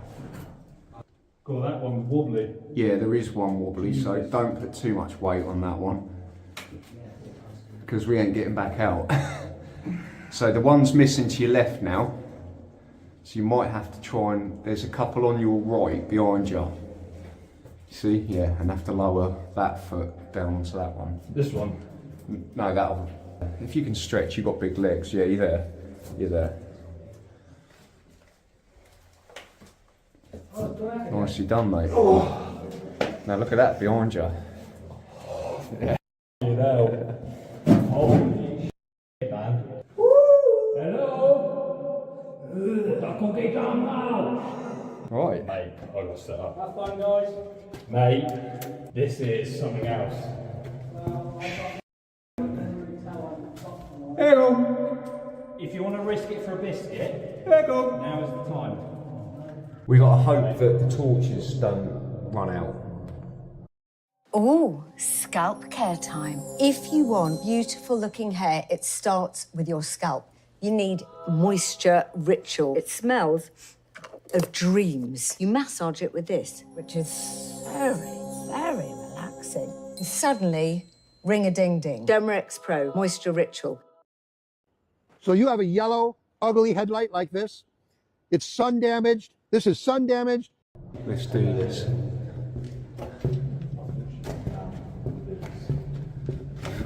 This is so tight. I'm just going to show you Steve coming up. There's Steve. You just about fit. We've got a slight angle going up, haven't we? Yeah. Bloody hell, mate. Sorry about the arse shot. Yeah, I'm looking exactly like you are as well, don't worry. It's not good for a bad back, Steve. No, but on the plus side, we can slide back down there. Yeah. Mate, this is long. I can feel it in my thighs already. Look at this. Is this a stand-up point to rest your neck? Yeah. Oh, Alex. Yeah. Look at this. Oh, really? We're going upstairs. Oh, what? Wow. More tunnel. Let's have a look then. Oh, sorry. We're just tripping over each other. Yeah, we'll have a look at that on the way back. Mate, this just keeps going. We've got to get to the end, because that's where the well is. Yeah. This is really hurting my back now. Look at that. I'm going to be sore tomorrow. Guys, honestly. We're nearly there, Steve. Yeah, I can see the end. We're nearly there. So this is what it's like getting in the tunnel. Oh, please don't say that. It's really getting slippery. Oh, look at this. Oh, holy f***. No way. You're going to get mozzied. Yeah. What's the drop downwards? There is no drop downwards. Okay. But there... Is there room for two of us? No. How are we going to do this, Steve? That's not... Is that water? Yeah. Oh. Right, we better get out. Yeah, we're going to get upstairs as well. Yeah. Right, let's swing round. Can you turn? Just. Right, now I'll get the arse shot, Steve. Down now. I can't go too quick because I'm literally going to slip. It's really slippery. Yeah, I'll keep the noise down now. Don't shout. We'll just do some ASMR. This is crazy. This is one of the craziest tunnels I've done. It's basically a culvert, isn't it? Yeah. One of the rocks here, mate. Well, luckily it's not raining today, Steve. No. You actually going to go up? Yeah. What have we done? Just get some breath back. Yeah. Let's get that off. Right. Let's do it. Look at that. You alright, mate? Good That's save. what you call one of them good saves. Good save, mate. I was just doing a cinematic and then you came tumbling down. Alright? Yeah. Steve just took a tumble. Did you get that? Yeah. Keep that in the video. Yeah. I've got to see that. Oh. I've got a sore ass cheek, that's about it. Yeah. At least my worry. That did look a bit sore on your bum.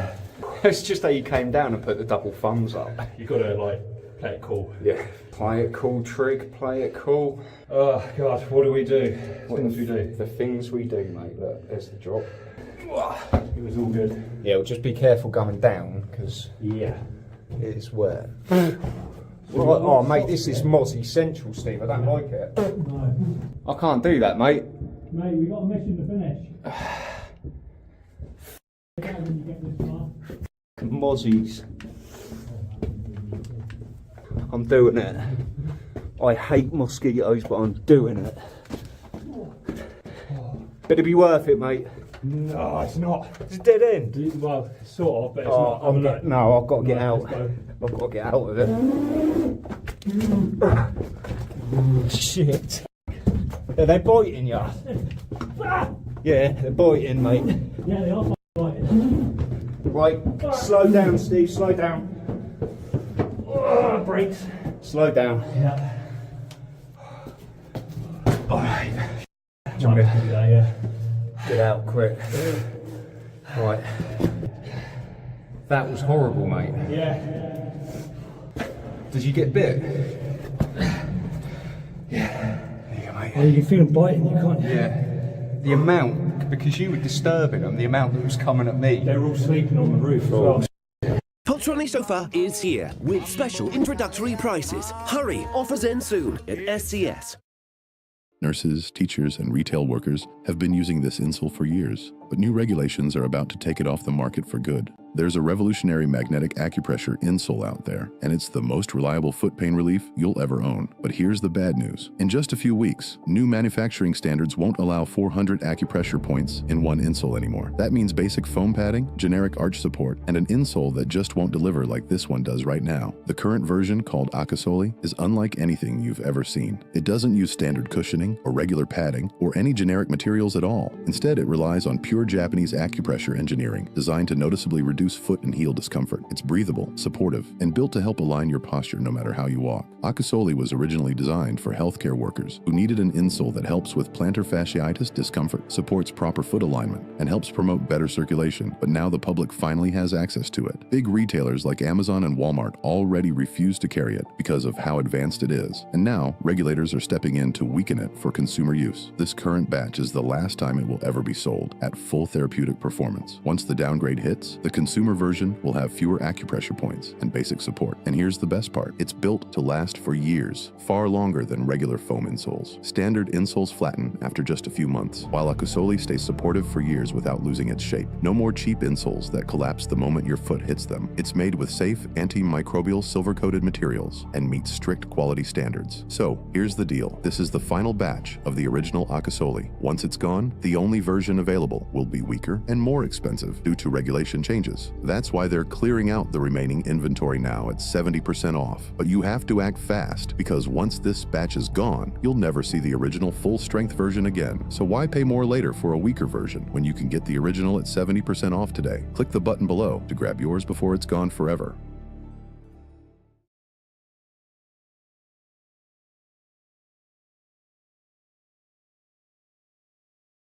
Let's go. We've disturbed the nest. Yo. Alex, it's not over yet. Well, we ain't getting through there, Steve, are we? We get through there. Can you see how far it goes, please? No, stone enough. Oh, mate, you definitely ain't crawling through there. Should we call it? Yeah. I mean, you could, but that's proper claustrophobia. You've literally got no room for manoeuvre. I swear. Yeah, you are, aren't you? Yeah. Right. You and your rope. You're telling me to use it. For you? I just don't understand. Give me your phone, give me your phone. It's alright. Ray, for a minute, it looked like one came down there. So I could see the light at the bottom of the tunnel. Honestly, mate, that was Ray, I proper fell. Yeah, we heard. Turn this on. No, just get yourself out of there. Yeah, but it's distracting Kenneth. That is a long drop, by the way. Oh, yeah, there's no way I could have done that. That was nerve-wracking even for me. What? Steve literally had no room for manoeuvre in there. Yeah, so you didn't manage to get to here then? At the top where he said? Yeah, we did. Yeah, it came That's up where the mozzies were. Literally like thousands of mosquitoes in a tiny little tunnel. Let's get out of here. I'm going to need one of you guys up first to help me out. Yeah, coming out of a bunker, that's the best feeling. So, thanks as always, Hidden History of Ray and his gammy ankle. You've actually done quite well today, to be fair, Ray. I'm in so much pain now. Yeah. Fair play. Painkillers. Thanks to Exploring Within. Proper boys adventure today, guys. Yeah. Drop a like if you enjoyed it. That was. And thank you very much, Custard Cream, for joining us today. Done quite well with those climbs, I think. If you did enjoy that, please leave us a like, leave us a comment in the comment section, guys. We'll always try and get back to you. And if you're new here, consider subscribing. But we'll catch you in the next one.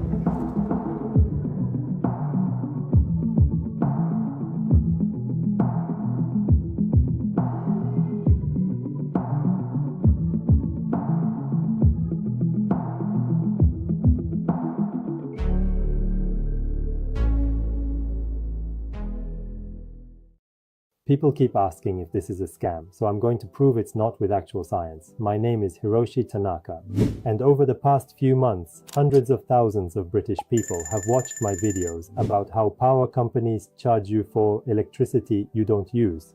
I've received thousands of messages, some people thanking me for saving them money.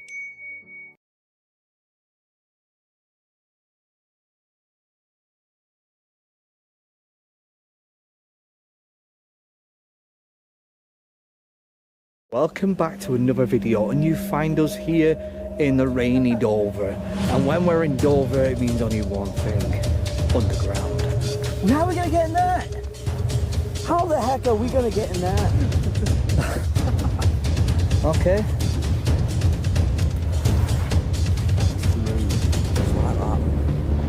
Whoa!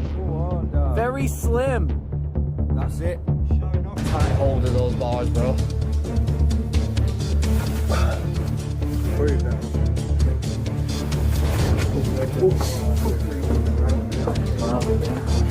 What the hell, bro? Don't put 2 feet on the same step at once. Yeah, you gotta spread your weight out. No, take your feet off, Dave. We'll step it on the wall.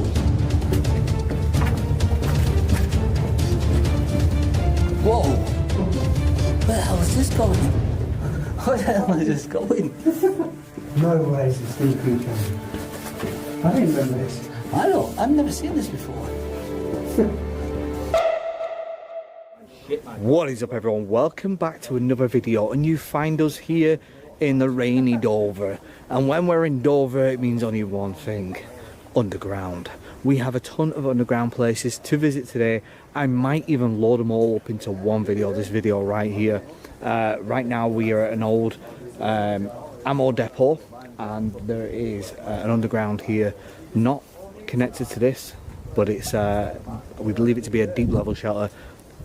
Not 100% sure, kind of going in blind. We have a key to the actual lock, so we're going in this. Then we're going to another one called Escapade. Again, we don't know what it is. And then we've got another one which is a deep shaft. Again, we're going in blind, guys. We are going in completely blind with this one. I hope you enjoy it. We're back to the underground, you already know. And I'm with the boys as well. I'm with Josh, Dave and Luca. We are squadded heading into the subterranean hellhole. It's not really, I love this place. I love all the undergrounds around Dover. Anyway, we got the boys, Dave, Luca, Josh, and we're just gearing up right now. Right, we're heading in now. Look at there. You can just about see my chest, but you can't see my arms or my legs. Going full military mode. I'm leaving the Q7 there. It's still going, by the way. There's a lot of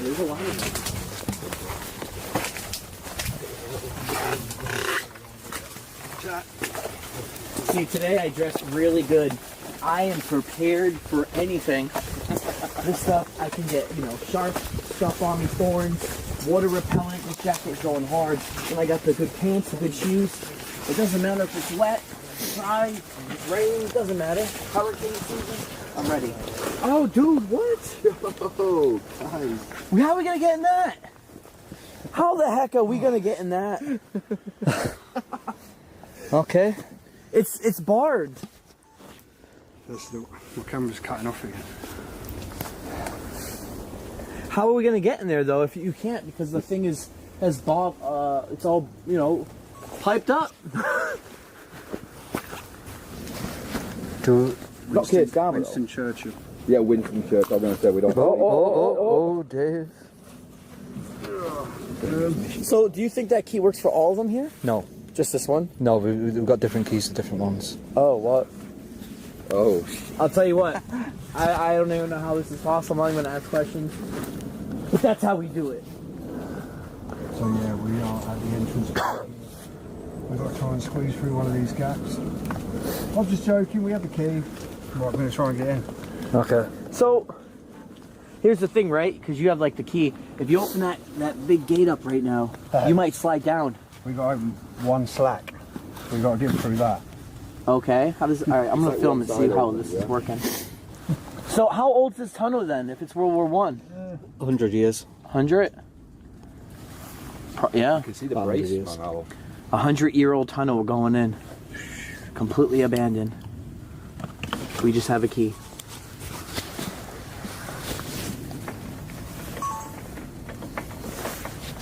Well, it's not the most awkward spot to put a key in.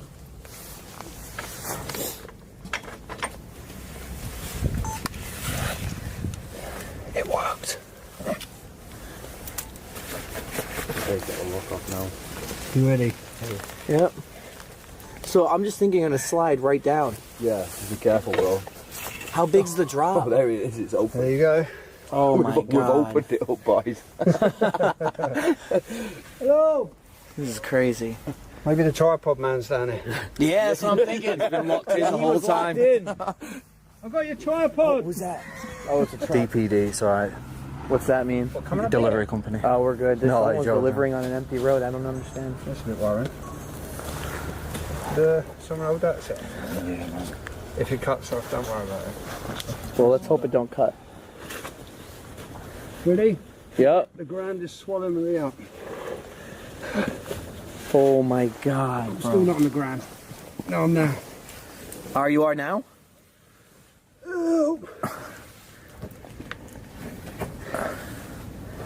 Yep. This is it, boys. See you later. Yo, chill. I'm trying to join. Imagine I got stuck then, bro. Should we lock ourselves in? No.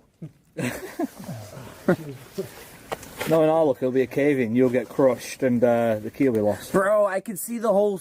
What is that, stairs? Yeah. Yeah. That looks crazy. I'm coming. I guess I'm coming then? Who's next, me or... I'll go. Alright, you gonna go? Alright. Oh, it's slippery. Josh has got dual wheeled on. I'm dual cannon. That needs to move just like that. Whoa. Go on, Dad. Very slim. That's it. He's showing off now. Yeah, he's showing off. Alright, hang on. How slippery is this? Slippy. It's slippery when wet. Alright. It looks like I'm just looking up vertically at you. Look at you. Alright, this might be alright. If I slide in like this, look at that. You like those techniques? Yeah, there's spider sacks everywhere. What? Spider sacks. Alright, well hang on. Yeah, come on in. Someone grab my camera, boys. Because I'm going down too. We're literally looking up at you vertically. The spiders? No, you're good this end, but there's sacks the other side. Oh, someone grab this camera. Hold on. You don't mess with the mothers, bro. Alright, I'm coming in, like... Right, I tell you what, watch out a sec, because in case he slides down. That's just keep tight hold of those bars, bro. There we go. Oh yeah, you do slide though. Yeah. You're probably better off on your front. Alright. What's that say next to you? There's a sign. Yeah, I see that. I'm looking at it, this is it. So this is all, it's marked, the shelter. South 4wN Deep Shelter. That's protected under wildlife. Yep, the South 4wN Deep Shelter. Oh, Philip's name's on there. Alright, just so you know, Radek, look up the South 4wN Deep Shelter, put the history on this, and we'll keep it moving. Use ChatGPT if you need to. Back to the video. Okay. Alright, so we take camera. Bro, this is, why does it feel so like, wobbly? Because we're almost going down vertically. Look. Dude, what me and Dan went down a while ago, the collapse is one of these. It collapsed? One of these? Anytime, bro. Oh, yeah, don't forget, this is like 100 years old. Yeah, look at all this. It really could collapse. Here we come, bro. Right, This is crazy, the steps bro. get better here. Okay. Look at Steve. Luca looks like he was vertically. Bro, you know what? It's gonna be hard getting out. Nah. Think about that, did we? Am I? hole. This is pretty crazy. Do the spider eggs. Shit, crazy.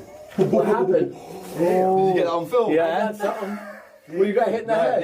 In my lens, bro. Sorry, man. It's good. Alright, you guys are nuts. I'm going down. Alright, bro. Oh my god, look at it down here. Wait, yo, Dan, stay right there. Don't move. Alright, look like you're going down now. Alright, go down. Alright, good, thanks. Might be my drone shot. I mean, thumbnail. Alright, as you look, we're going deeper and deeper down. Oh! Thing might be collapsing, bro. No, but just look how rusty it all is and stuff, so just be very careful.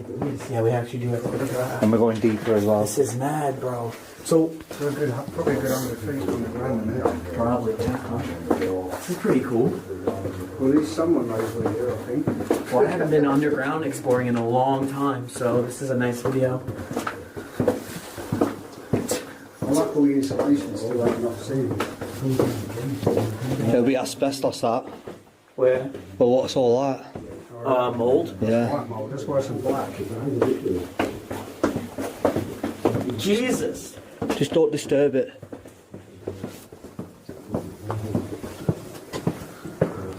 Bro. Oh, damn. This is sick.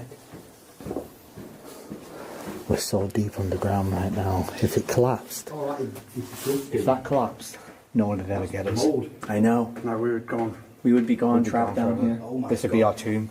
Yeah. We'd starve to death down here. I don't want to Together. die. This is insane. This is cool. Oh my god. I mean, the only good thing is we'd be put in the paper.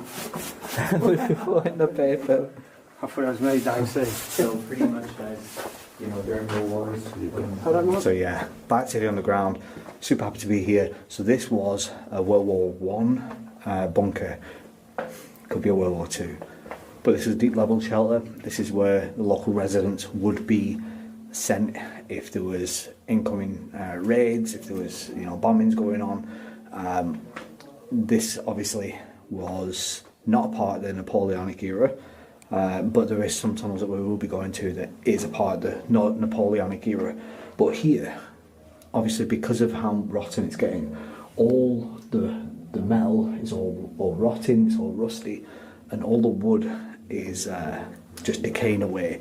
And here you can see old remnants. There's a bicycle wheel here, but a lot of this wood here there was bunk beds along every section of here, and just I don't know if it's the moisture down here that's done it, but it's just rotted all the wood away.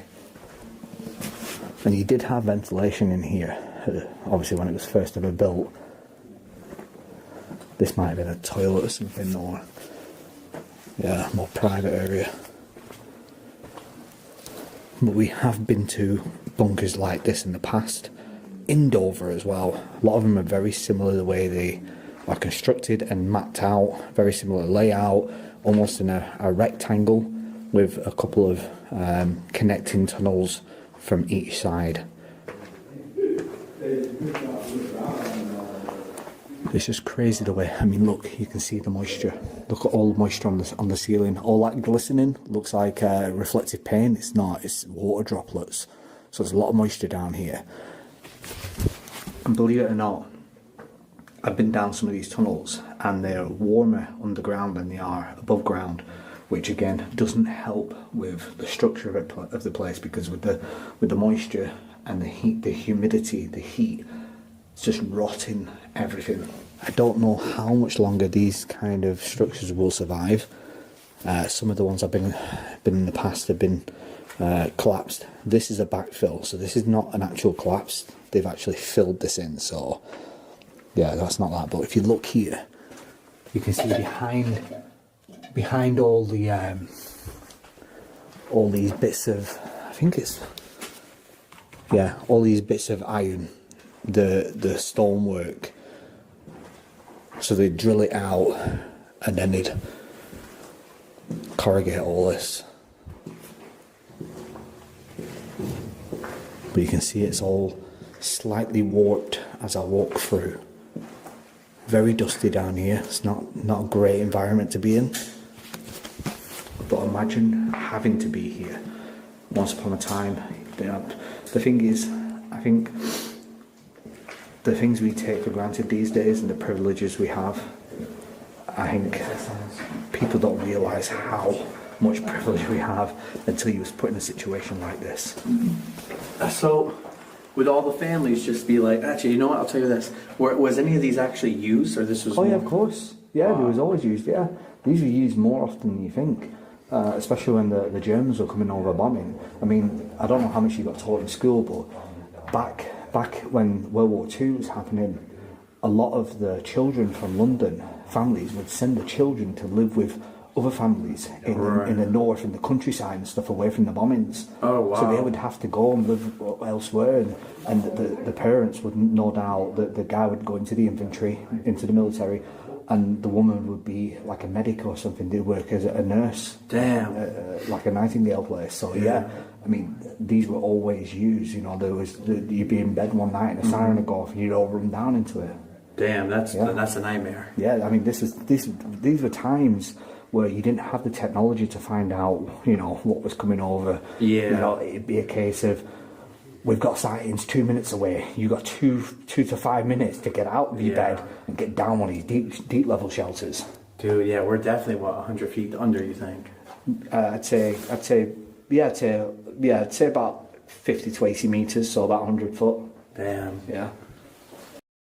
This new military innovation just made chainsaw sharpening 10 times faster without using a single power tool. This new angle lock sharpening system harnesses the grinding precision of a professional calibration system. It's so effective that it can restore chains that drag, smoke, and kick back in under 3 minutes. It can even sharpen chains so dull they won't bite, making it the ultimate chainsaw tool. It's called Clampero, and its record-breaking success is leaving big names like Lowe's, Home Depot, and Amazon trailing behind. In just 30 days, it has sold over 340,000 units, none of which came through these big box stores. This thing uses a patented angle lock sharpening system that restores any dull chain to factory sharp in under 3 minutes. No power tools, no experience. Just razor-sharp precision. Originally designed for German military engineering units.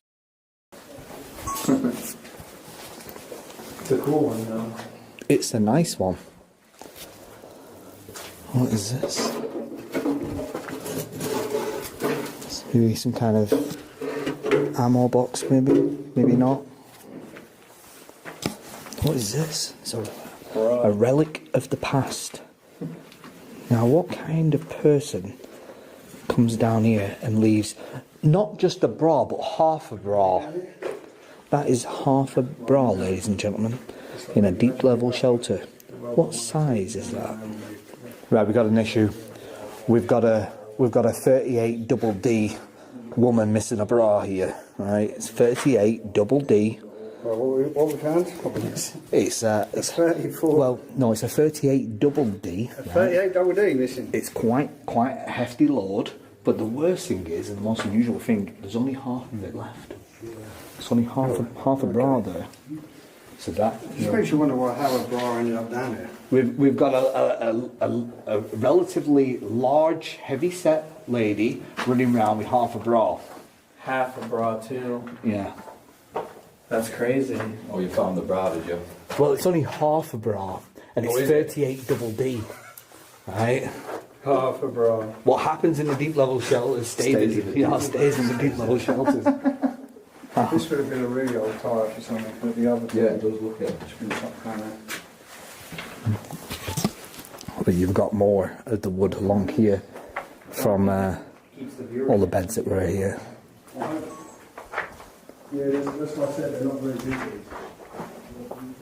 This one's got more of the wood lying on here. Probably keep the heat in a little bit more as well. There's another entrance, so I think there's 3 entrances in total. I wonder where that one doesn't look like it's backfilled. That's not the one we came through, is it? No, it's not. Is it? No, it's not. It's a different one. That's a different way, Rob. Yeah, it's a different entrance, isn't it? Because it's not backfilled. Really, really steep.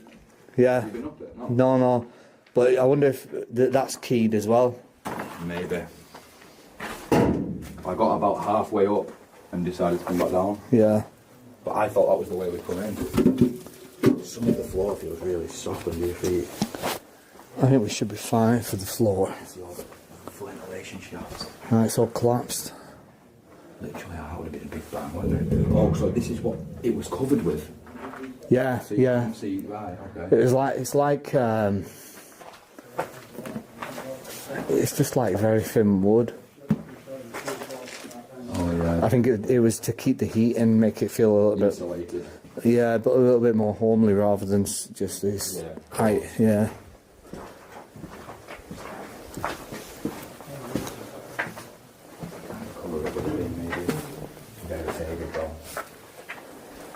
Oh wow, what's this one? I think people have had fires in here or something. I don't know. It's all black. I don't think I'd like to have a fire down here.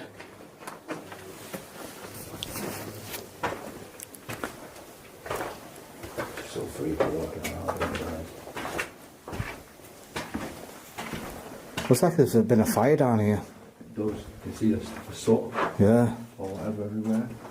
But once upon a time there'd have been beds up either side, like the Stockport area. Yeah, but obviously older than that. Older than that, yeah. It's the First World War, correct? I don't know if honestly, I can't tell you. I don't know if it's First World War, Second World War. Guys will put in history. What's happened here? Is this where we come down? Yeah, that's where we came. That's where we came in. Right. But look, it looks like, I don't know if there was a collapse at some point. Where the hell was that coming from? I don't know, because look, there's some of the sheeting that's come off. Did it come through there? Nah, never. No, do you not reckon? No, not this much. Yeah, be careful, it's mould. I wonder if there's a collapse somewhere. Don't know, that end's collapsing, I know that. But look, I mean, look at all that rubble. Yeah. Here's another brick thing as well, like maybe some sort of sink, toilet, maybe, I don't know. Right, there's not a massive amount to see here, you know, there's only so much we can do in here, but luckily we have 3 or 4 locations lined up, so it's going to be a full video, different locations, so I suppose that's a bonus. Oh look, it's all pottery. Yeah. There's a bit of a name there. Looks like in the sink there, there's an old, how's it got a name? Yeah. Bit there. Well, don't forget they used to use porcelain like this for some of the power. Oh, there's definitely a plate. Is that 19 something? 1902 maybe. But they used to use porcelain for some of the power sockets, do you remember? Oh yeah, yeah. We found last time. Look at that. Alright, on to the next guys. I walked up them other steps and Honestly, you do not understand his incline on camera. You might be able to see him down looking like he's trying to get up ladders. Once the war has ended, we can leave. It's an actual like a gym workout, this. Yeah. Some You know, a lot of people have down in here for 6 years. What do you mean they're down here for 6 years now? Well, 38 or 39, 39 the World War II broke out. Yeah. And it finished in 95. 45. You think they were living down here though? Yeah, these were definitely used. Dang. It shows how uneducated I am though, honestly. I mean, I can go first, but... I might just go last because I like it. I don't mind going first. I'm going already. I'm just staying away from it because I get smacked in the jaw by it. For me to go first, this is pretty awkward, actually. Like, I would have to put the camera... Alright. Don't mean to go first. It's the only way. It slides. Alright. I think you'll be able to get on your eye here. Bro. Oh, don't push on that. Oh my. Oh my Bang, it always comes down. God. You don't think it's metal, it's alright, but it ain't. Be careful, Josh. I'll grab the cam. And who's ever. You want me to grab yours? Cheers, bro. Back out. Yeah. Back out the rebirthing hole. Get out of here. No. Oh my god. Did I hit you? No, really. Shit. I'm sliding down the hole. Oh, the shit. Be careful, there's stuff falling down here. Should I put my foot on this? I wouldn't. Yeah. Let's go try this way. Come here, Danny, let's stuck in here now. Actually, I should need to go last.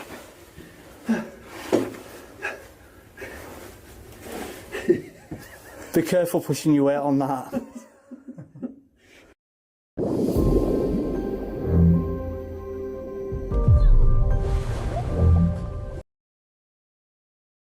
Oh shit, sorry. Oh. It is hard, right? It's because my trousers are sliding down. I'm sliding down. I know, I'm laughing. His pants are falling down. Oh no, Dave, you not got a belt on? That's it. I just didn't want to bare moon you all. So I've got a blur feature. When I come out this way. Fuck.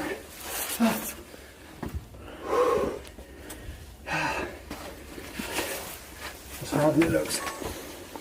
It's harder. It is. Than it looks. Right, do you want to film me the next one?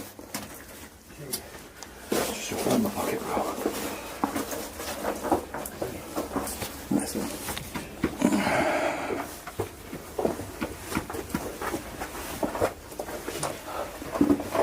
We're still kicking, we're still down. You know. Sometimes I always say things but this one I think was bombed, but yeah, there was 2,500 men living here in 1941. It's a big vast area of military space, so yeah, let's go and see what else we can find. I'm pretty sure there's another underground over here. You can just about see a graffitied concrete block, and apparently that's an entrance right now into another underground.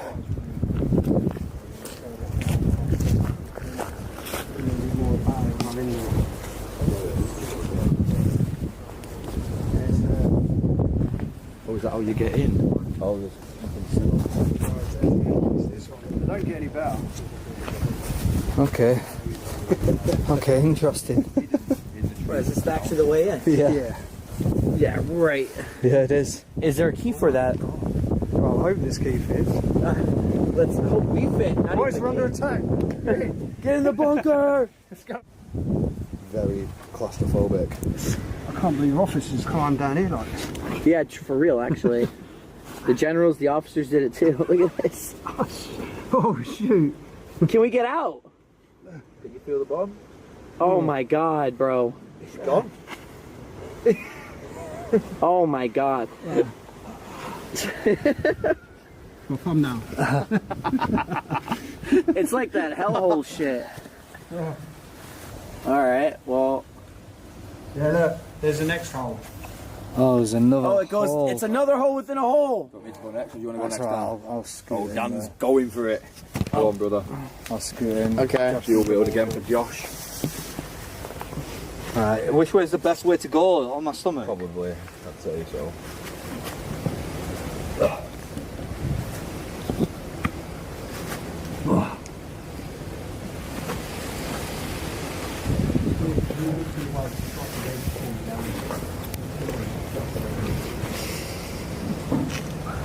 What am I on? Oh, I'm on the floor. Oh, it's easy. Yo, grab mine. Actually, yes, fuck it. I don't think I got a front view yet.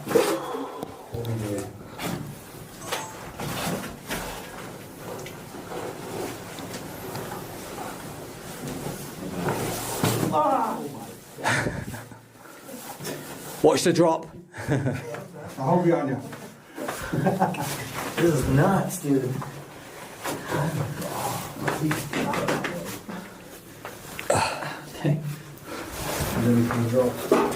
Look at this. Yeah, it is the plotting room. It says it right here. Yeah, I got you. I mean, we're standing on this concrete here, which... Yeah. Oh shit, you see that? Yeah, don't do that. We're coming off it. Or is it all... I don't think it's concrete, I think it's metal. Old metal? Yeah. What? So we have to go down another one? Yep. Oh, we're going down What the hell, bro? Yep. Oh my god. Alright, someone, I'm not going first. What are we stood on here? Metal. Yeah, Like rusty metal. Nice. Oh my god, that sounds hollow. That's what I mean, I'm standing on it. I mean, if everyone's 20 feet, how long? Yeah, it's about 20 foot. Yeah. 25 feet. It's just the ladder that bothers me because it's all rusty.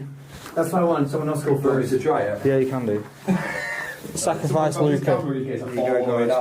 About 20 foot, but that ladder there. It's got, look at the old handrails next to it. Yeah, bro. Hold that. I'll try it. Alright, Luca's gonna go and try it. I didn't want to go first. I don't want to die.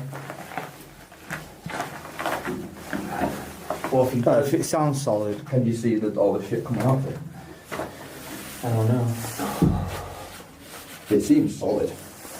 I'm just checking each step. You know what I mean? There's another rail you can hold on to it each side. Look.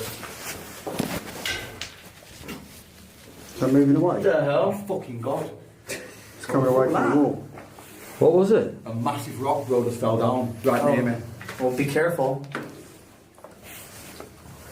Oh my god. Right, do you need me to do you want me to come back up and get the camera? Might need you to. Yeah.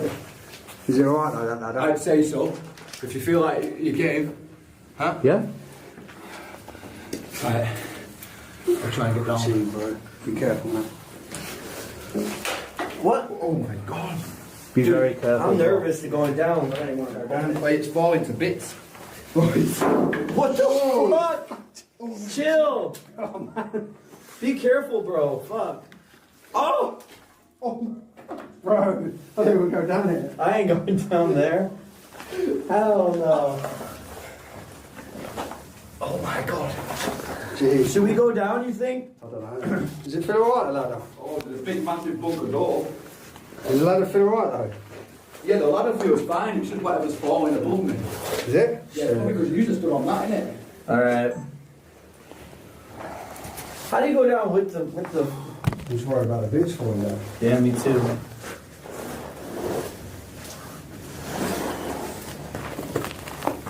God. My thing is how are we going to get up? How does it feel down the ladder? Feels okay. Yeah. Does it? That's that camera. Well, you did the ladder mines. I mean, this is nothing. Well, the ladder mines. I'll never do a ladder mine. I hate it. I'll never do ladder mines. Every bit of it. Coming down. Oh, fuck. You alright? Yeah.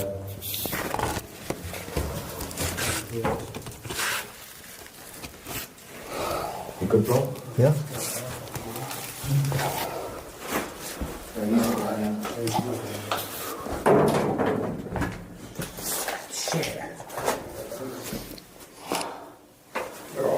It's, you stood on a big door. You stood on a door. Oh my god, That door, I think, has got a hinge. And there's a bar that's locked in place. I don't know, bro. It's just a long way down. And I have to somehow hold my camera. It's a long way down. This is where we just come down. And there's rocks falling. That's why we all fell back. What if I can just put my camera inside my pocket, like in here, and then use it to go down? I just don't think I think it's crazy to film with one hand on a ladder. I don't know. I have helpers there, but not in the UK. Oh, mate, I don't even like holding one hand. Shit. Be careful. Maybe in your pocket. Maybe. No, the handrail's not even much better. Well, if you do fall, I have it on camera. I'm gonna let go of my hand. Yeah. Man, screw you guys. I'll put this in my pocket.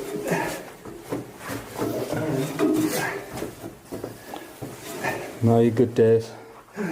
Alright, your turn, Josh. Alright, hang on. Come down the ladder of doom.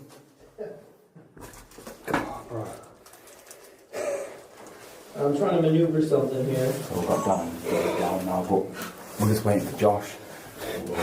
Man, how do you guys even get down there? Easy. Let's get down there, bro. We're in the floating room. Just don't put too much pressure on. Fucking getting down at once. Seriously? Yeah. That's scary. Bro. That's my viral Facebook video for the day. Josh struggling with the ladder. Dude, that's just scary. I don't know why it looks smaller when you're down here. That's scary. That's cool. Oh yeah, to lock it all up, but then you've got double doors, haven't you? Because you've got one. So this is the whole... This is Watch yourself on that. Watch it, they're everywhere. Oh, this is bomb shelter doors. Watch your legs on them, boys. I've just cracked my leg on it. Yeah. Oh, so you've got 3 doors. Bro. The installation's all still intact in this one. It's all metal. Bomb-proof. So yeah, we're in the plotting room, guys. I'm not sure what this is. You know, this is the Yeah. I can't remember what this was. That not been original entrance? You were sealed in here. Look at that, all this protection. You're straight in here. Oh, where's that stuff you were talking about, wasn't it? You know, the fittings. Oh yeah, it's made of porcelain. Whoa. These two would have sealed it. So is that another exit? I think so. Oh, okay, this was the generator for the ventilation. Yeah, ventilation. Imagine how that would have been down there and all. Oh. Hard to say. Mate, we were so fortified in World War I. That's 2 pounds.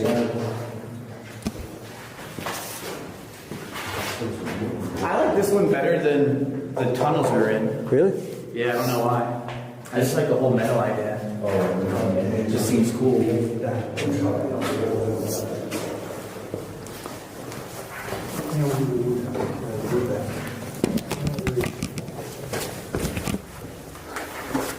sort of drops down again. Oh shit, yeah. I told you there's another level to this. Those switches. How do we get to there? What's here? Another looking there. There's a breach to another lower level. I just wonder how we get down there. Yeah, huh? Well, it doesn't seem like there's a way. What's that? It would have been like a valve. A light? No, I've been a light, that. A what? A light. Oh, a light. Oh, yeah. Yeah, look, there's a light switch behind you. Oh, dang. What's that, a light switch? Yeah, it did have power. Oh, so it did have power, right? Yeah. It's kind of fresh. Well, yeah, because they had ventilation, so they Yeah, the air vents right in the back. the original paint. Look at it. What's this? This kind of a lock-up, like I don't know. It looks like there are pegs on there. Might have been. I mean, it might have been like a weapons stash. Oh, Who's fucking fired? Not me. I didn't fart. Not me. I did not fart. Isn't that like, that's a really old type bottle and it's not. Oh yeah, look at that.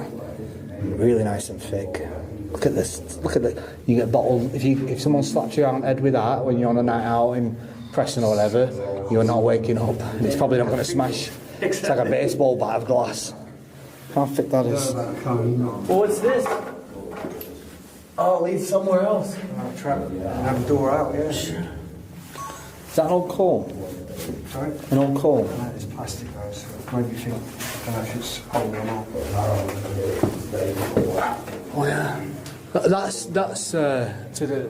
I wonder if this would have an emergency exit out. I think that was the Or the main entrance. exit. That was the entrance. Main entrance, sorry. 100%. That other one was an emergency exit. We came in. Oh, right, so it's the opposite way around, isn't it? Yeah. Oh, yeah, it would have been. Yeah, whatever that's called. See, that's really old, that electric. Yeah, it's a junction box of some sort, isn't it? Oh, yeah. Like a relic. That's a proper relic, right there. What is that, bro? It's like an old junction box of some sort. You put cables in it and be able to link them out. Yeah, I think that's what it is. You'd put 2 power cables in there and clamp it down and you'd be able to run power through it. Really old. Yeah, it's cool. Again, but yeah. It's an old junction box. You screw the wires in. Look how old it is. You know what material that's made out of. It's an old blacksmith now, look at it. Oh, yeah. Handmade by a blacksmith, that. Some really cool stuff down here. bet if you sift through all this stuff, I bet you no archaeologists or whatever's been through this stuff. This is a lot of nail. You know, What's that? Wire trunking, maybe. It looks like where a light bulb can go. No, that's that rubber in there. Pop that old bottle. Oh, that's really thick glass. It looks like it's off a car, that. Yeah, I don't know where the top is. Looks like an old wishbone of some sort. Yeah, actually, Oh, it does, doesn't it? Yeah. Ball joint bit in there. Right, yeah, like an anti-roll bar type. Yeah. More glass. Yeah, the top was somewhere. Some really cool stuff in Ridged here. on it, it's like ridged.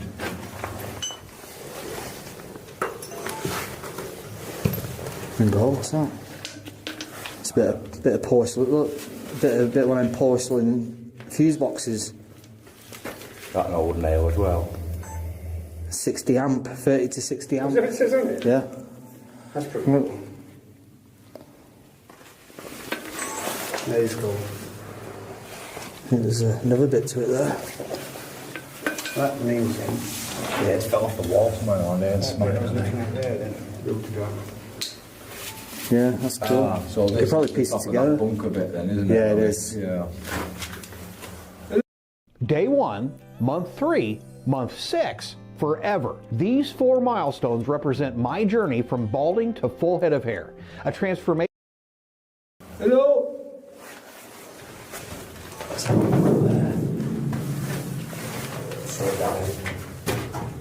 there's the hat. 7-year-old relics. Bunker. Look how rusted it is. You've been all over here. You just wanted to touch me, didn't you? But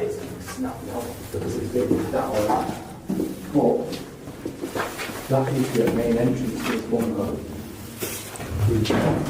What I look like the main structure.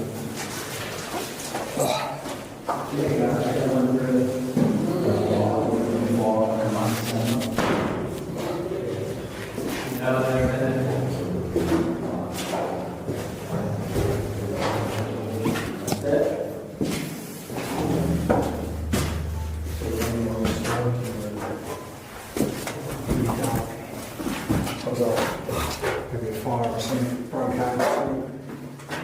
How close is that?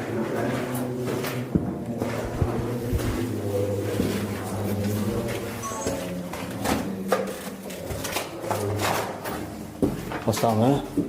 I don't know.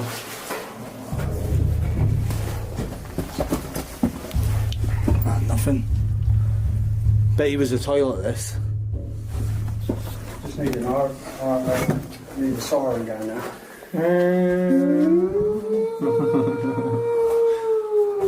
Alright, let's get out. Let's get up this death ladder and let's get out to the next one. It's a toilet, I think that was.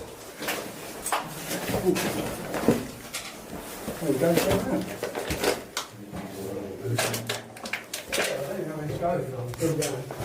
I didn't know it bent round. It's still going. I didn't know it bent round. It's up behind the walls. Whoa! Where the hell is this going? Let's have that. It's getting smaller, bro. Shit. The ceiling's coming down. What? Where the hell is this going? No way is this thing keep going. I didn't remember this. I've never seen this before. It's got to have been some kind of escape. No, it's back to Chatham, I think. Oh, it's a dead end here. Is it? I don't know where that would have gone. That takes us back to where we started. Hello? That's quite shocking. Right, now, it's finding a way. Smallest passages. The ceiling's getting lower. Look down. Oh. Where's this going? Help!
Insurance feels better when you've just used Confused.com.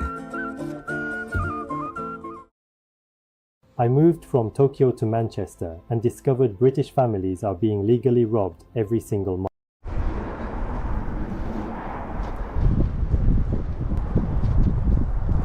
Loads of grenades.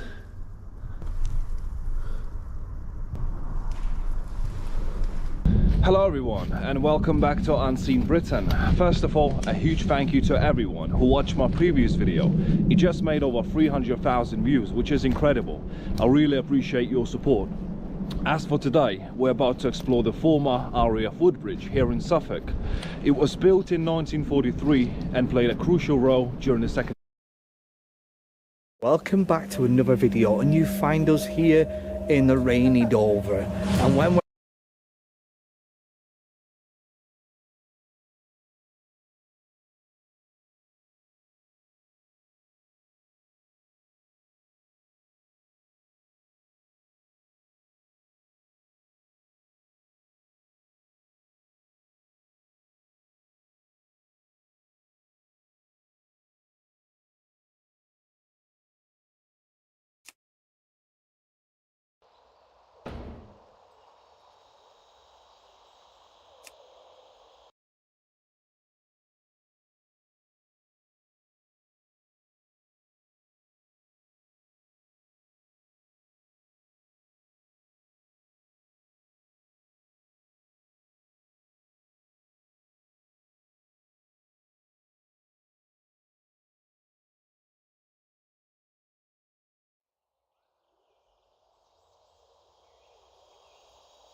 Hi.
Invoke bone, nature swiftness down, windwalk, feral spirit.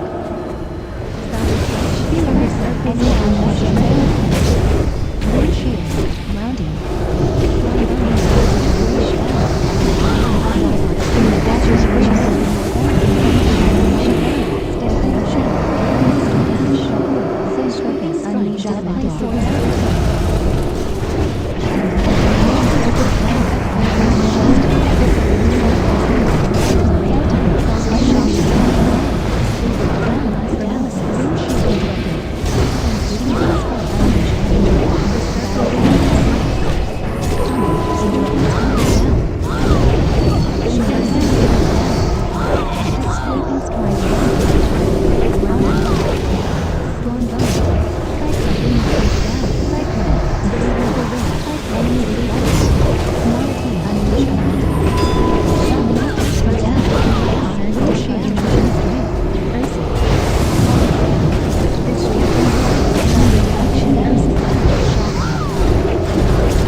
Elemental blast, shamanistic range. Spell reflection, shout, displacer beam, wind shear interrupted. Animal reflection, iron guard, Chinarian ward, unleash element down, feral spirit, casting down. Elemental blast, shamanistic rage down, monotone, stone form, iron bark down, die by the sword. Unleash elemental, start a storm down, clear casting. Die by the sword down.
Discount. Success.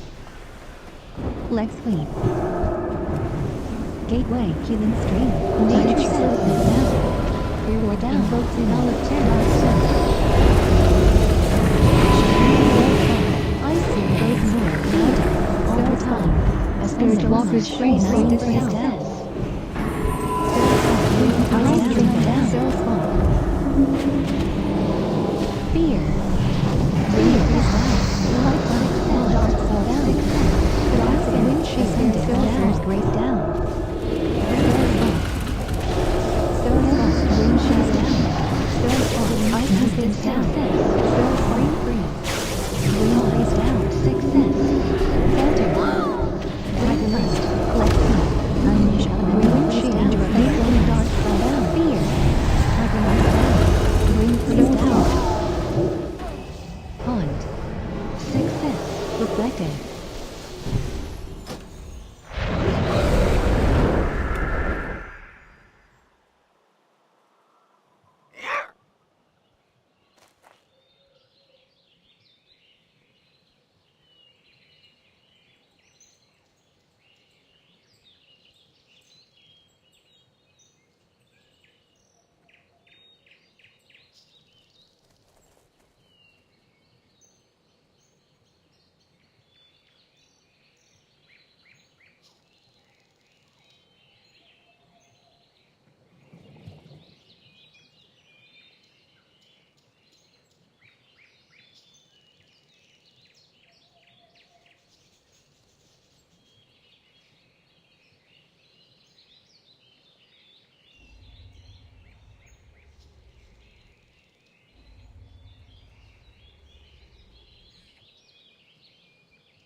Master's call down.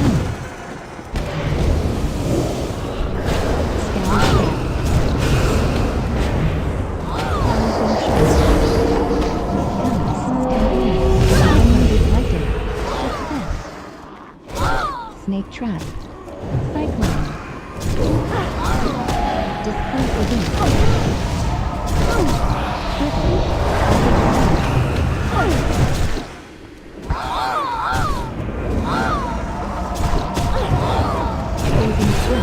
Further down. Freezing trap.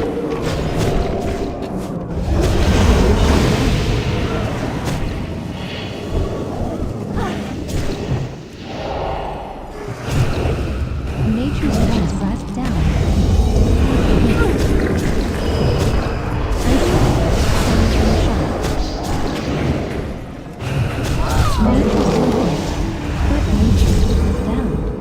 Ursa down. Vibrant sting. Master's down. Further down. Master's down. Scatter shot. Freezing trap.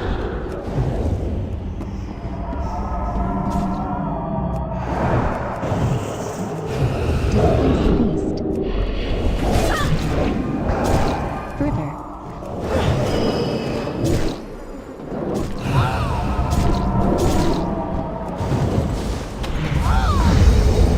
Further down.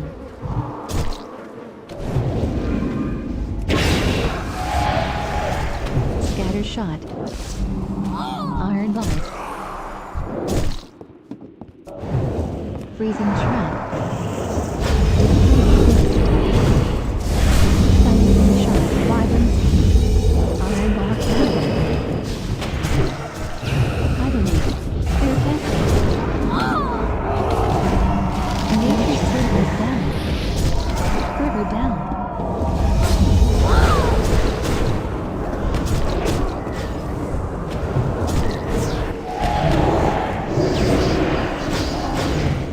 Clear casting down. Scatter shot. Disorienting wood. Displace the beast.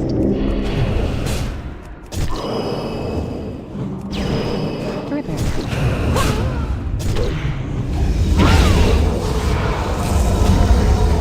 Clear casting counter. Further down. Freezing trap.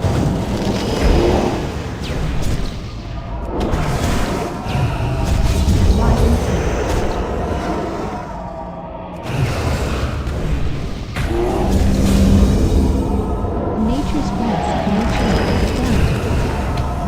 Further. Clear casting the beast. Nature's witness down. Further down.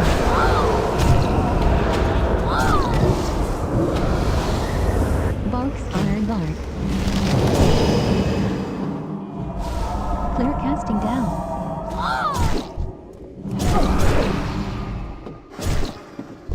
Clear casting down. Bark down.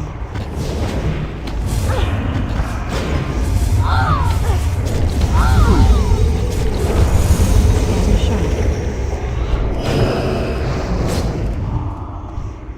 Clear casting down.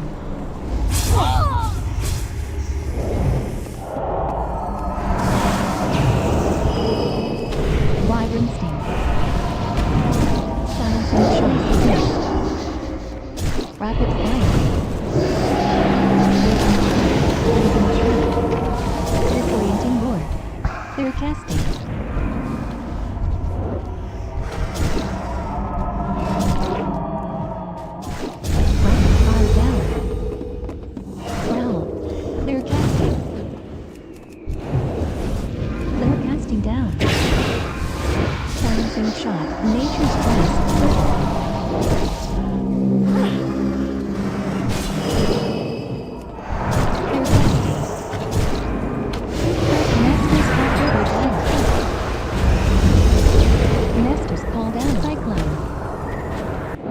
Orienting north.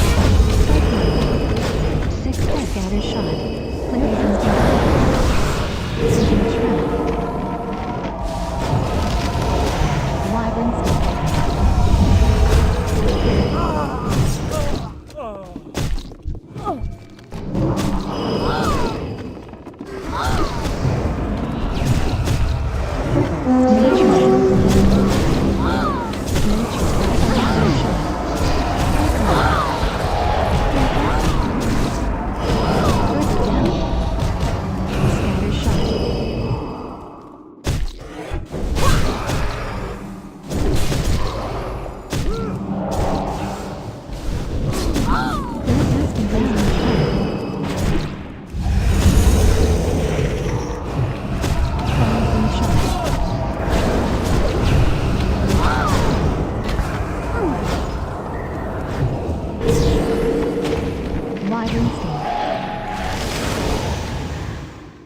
Further.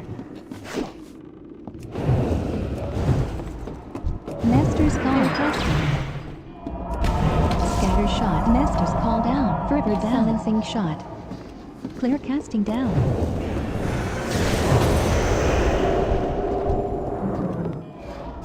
Clear casting. Displace beast. Matrix shot down.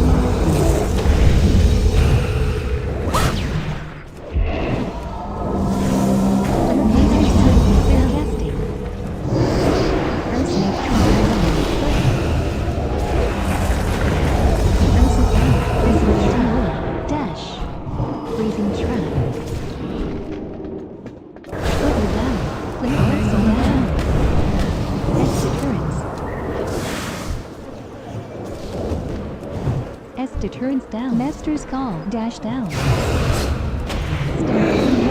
call down.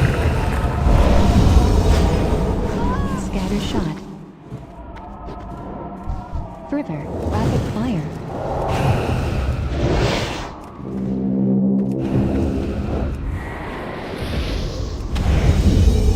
Further down. Silencing shot. Blazing trap. Blazing trap. Rapid fire down.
I buy and trade.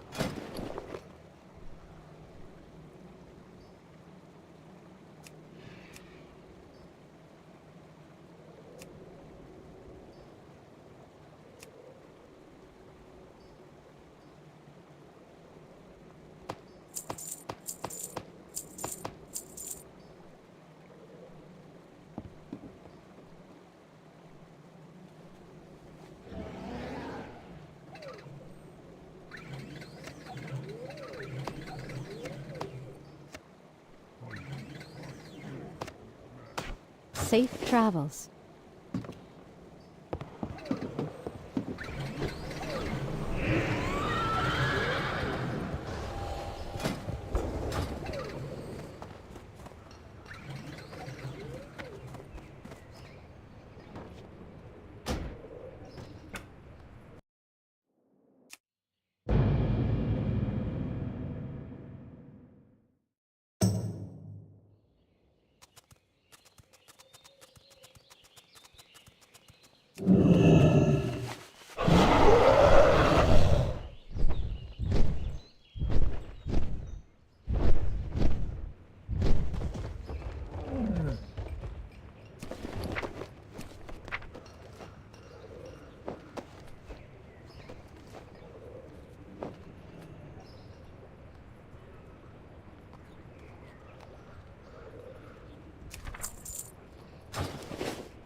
I supply only the finest goods.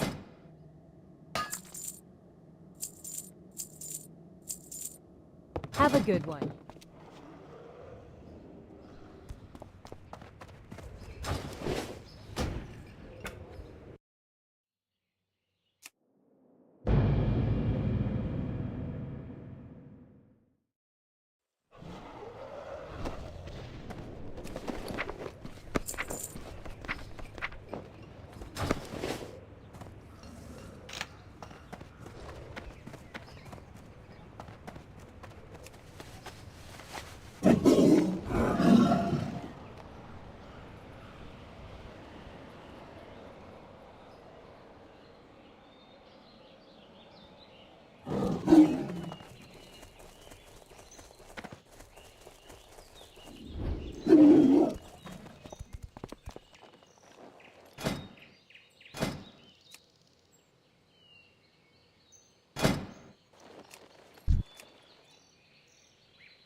Tonight, folks, we are talking about looks maxing. Now, this is not something I personally know much about, but apparently there are young men out there on the internet who are somehow artificially elevating their own appearance. I think we all know it's normal to feel insecure about the way that you look. I mean, we've read about that since we were children.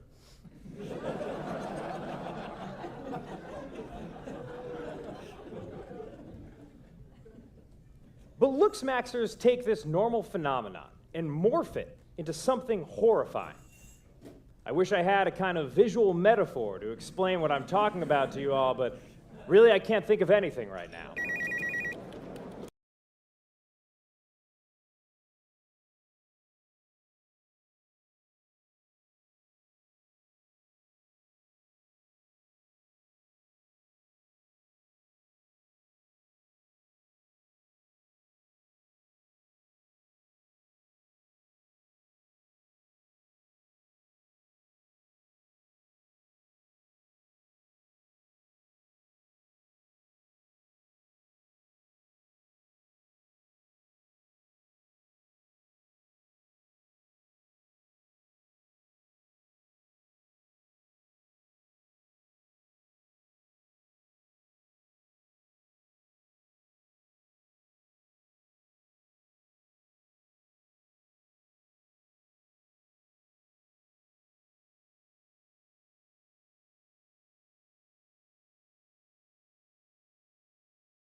You know when you try something and you think they have thought of absolutely everything? That's how I feel about these toothbrushes. Our old ones dropped. What's up, folks? Welcome to Nino's Corner.tv. I'm joined with Brad Olson, who's a good friend of mine, and we still got to go to Burning Man, but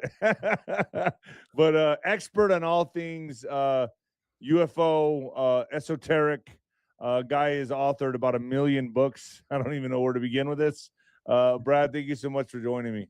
Hey, Nino, great to be here. Good to see you again. Yeah, we're going to go to Burning Man. We're going to do it one of these days. I got to do it. That's like the only festival I haven't been to, man. I've been to everything else. Yeah, you'd love it. We could also do the 4th of July is also another one they do up there for free. And I'm doing a party on my ranch in early August, which is just. Well, I mean, it's just, you know, dude, it's so hard when you're sober, bro. It's just like. Oh, no. There's a lot of people that are sober there. It's not a big deal. Yeah, but I mean, you know what the difference is like when you're sober and you're around a lot of people, you're like, you can't really stand it. When you're drunk and around a lot of people, it's awesome.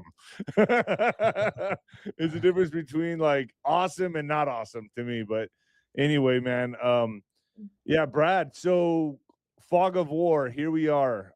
Before I do that, folks, get your trim with Nino.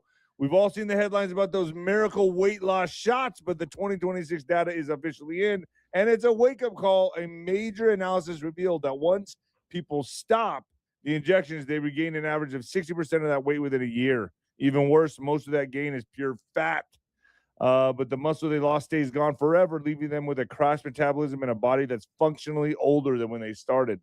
That's why I'm obsessed with today's sponsor, GLP-1 Elevate. Instead of using needles to override my system, which is very dangerous, we all see the Osbournes and other celebrities that look just dilapidated. It looks terrible. They use metaboloid to help my body naturally boost its own hunger control signals. I get the same fullness and fewer cravings, but without the scary side effects or the metabolic rebound. It supports my goals while protecting my muscles, so I can actually keep the results for good. Go to Trim with Nino, folks. Get 50% off right now. It's at the link down below. Get started on that. Have you seen these celebrities, dude? Like how they look? Like it's kind of scary. Like Zombieland. Like cut no off meat on their bones. They're not doing more. They got cut off. Maybe that's what it is. Maybe, dude. Maybe this is cover. I don't know. But I like your natural solution. I've been taking amino acids. My dad just gave me. We're up here skiing in Colorado, and just in a week, I've noticed what a difference it's done for my energy level, and the gut's coming off, and you can feel the muscles are getting stronger. So yeah, I'm swimming in my clothes now. Like I'm like, I got to make sure I don't lose too much weight. You know what I mean? I'd like to. I always said, I'd like to drop 20 pounds just to feel good on my back and my knees. Yeah, but whatever. I mean, I don't want to look like like a malnutrition or I'm on the HIV diet or something, you know what I mean? We won't have you shrivel up like that. You're not going to disappear on us. Start disintegrating in front of everybody. Oh, man. But, dude, so I think let's just kick it off like this, man. We're in the fog of war. I think we are now. I really do believe a lot of people get on me about this, but I'm going to go to my grave with this, I think. I mean, I feel like Trump is an operation. I feel like they want to fulfill prophecy. I think we're getting ahead of the ball with Iran. I think we're trying to stop the whole alien card from being played. I think that Trump is going to intercept the UFO disclosure. I mean, it just seems to me like the globalists are going full speed ahead with their agenda and their plan, but we're trying to upset the apple cart at every turn. Do you kind of agree with that? Yeah, I do. And remember, they have to tell us what they're up to.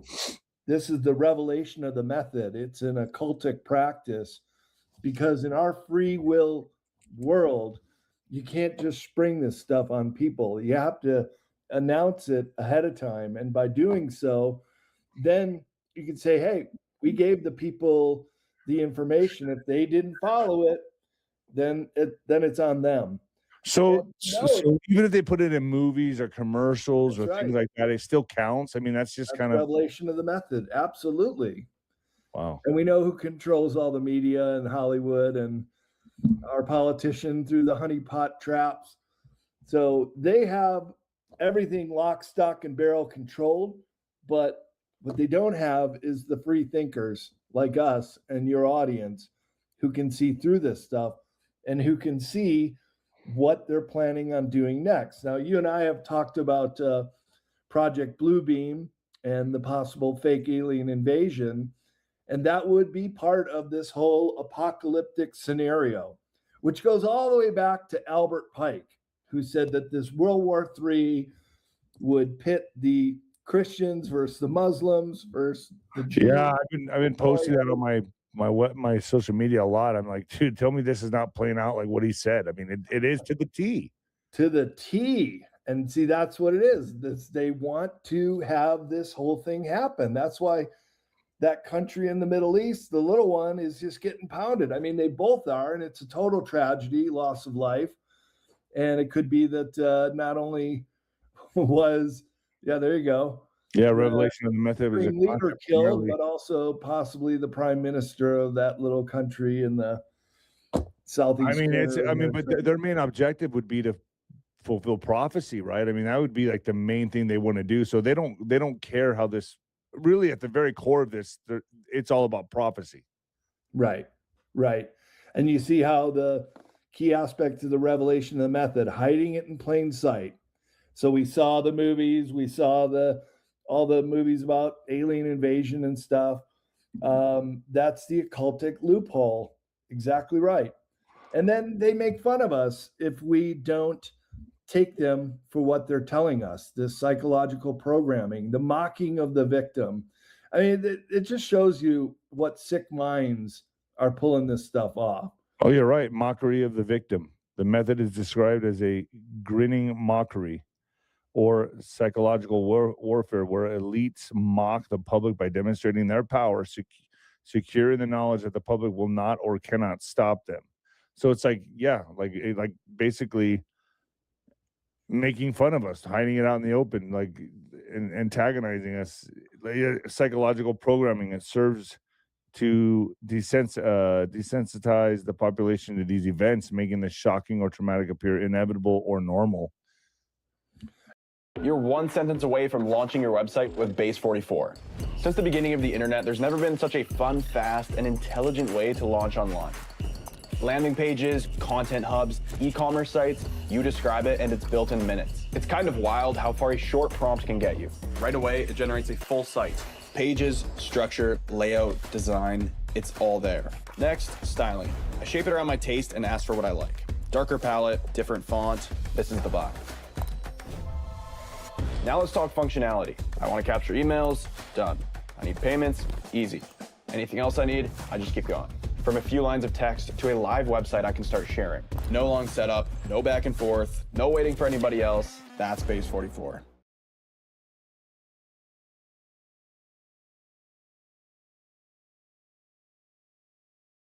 Day 1, month 3, month 6, forever. These 4 milestones represent my journey from balding to full head of hair. A transformation so dramatic that friends started asking if I was wearing a hairpiece. Here's exactly what happens when you follow nature's timeline for hair regrowth. Step 1. Day 1. You begin detoxifying your follicles from DHT and other harmful compounds. Unlike with minoxidil or finasteride, you won't experience side effects, but you will notice your scalp feeling healthier almost immediately as natural ingredients start clearing away the buildup that's been choking your follicles. Step 2. Month 3. This is when you'll see the first visible signs of success. Dormant follicles start to reawaken, and fine new hairs begin to emerge. These aren't the weak, wispy hairs you might get with chemical treatments. These are the beginnings of real, natural growth. Step 3. Month 6. By this milestone, you'll have visibly thicker, stronger hair throughout your scalp. The new growth has matured, and areas that were thinning or bald are showing significant improvement. This is when people start to notice and comment on your transformation. Step 4. Forever. Unlike chemical treatments that require lifelong use, this natural approach creates lasting change. Once your scalp environment is restored, maintaining your results becomes simple and sustainable. No daily pills or messy topicals required. This isn't a temporary fix or cover-up. It's a complete reset of your scalp's environment using... And look, the approval rating of this current war is in the low 20s. Even Afghanistan and Iraq were 70 and 90% approval because they blamed it on the Muslims. Yeah, because we had that event to kick it off. Yeah. But this one, totally unprovoked attack. The U.S. cannot backpedal and say, oh, it wasn't our fault. Yeah, it was. It's completely your fault. And so Trump's taking a big hit, and it could very well be that the prime minister of that little nation in the southeast corner of the Mediterranean got taken out. Remember right when this whole thing started about 16 days ago? One of the first targets was Cyprus in the Mediterranean. That's a NATO country. Iran hitting a NATO country, but nothing really came of it, right? That should have really triggered NATO getting involved in this conflict a lot more than they are. But where did the prime minister go hiding in the first 14-day war? Cyprus.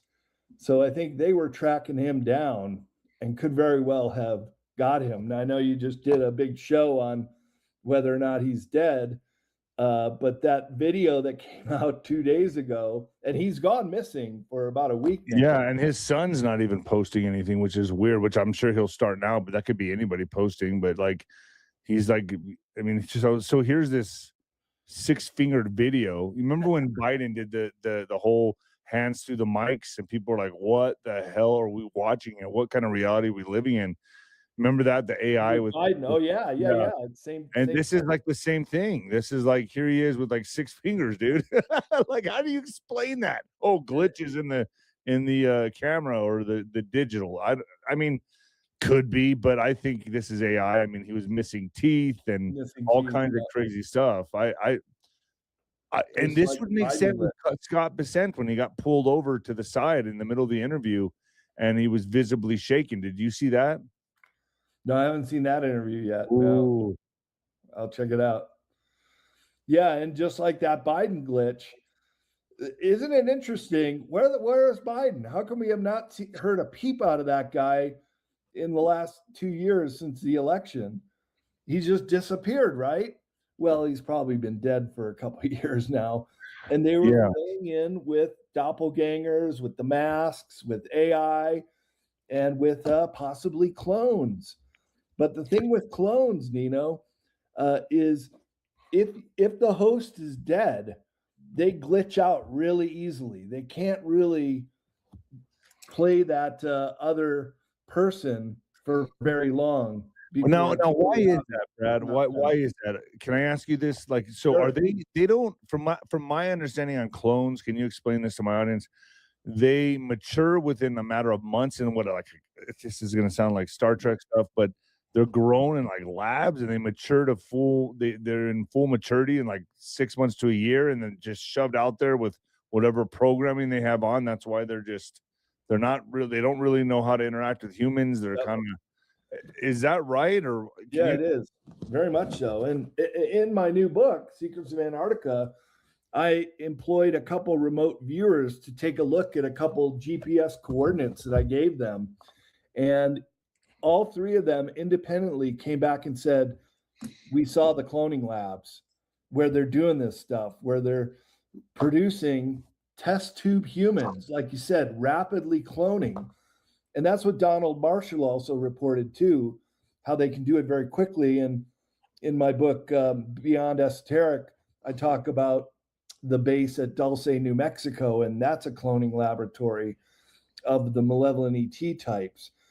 And so basically the formula is you take the DNA and you rapidly clone a duplicate.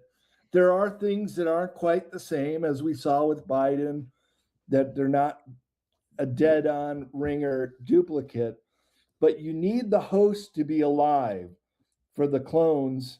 And I say that plural because they usually make several at a time. And when the host is alive, then the host can interact and also help, let's say, program the mind of the clones. But if the host dies, that connection is severed.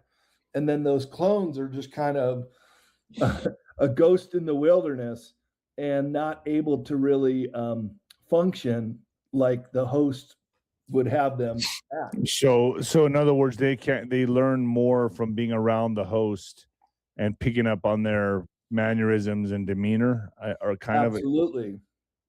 So I'd say in the case of the prime minister, maybe they didn't have his clone online in time, or now that he could very well be dead, that it's glitching out. It's not really. I mean, could he be in a bunker, man? I mean, they are getting shelled on. I mean, could he just be hiding out in a bunker somewhere and lost internet?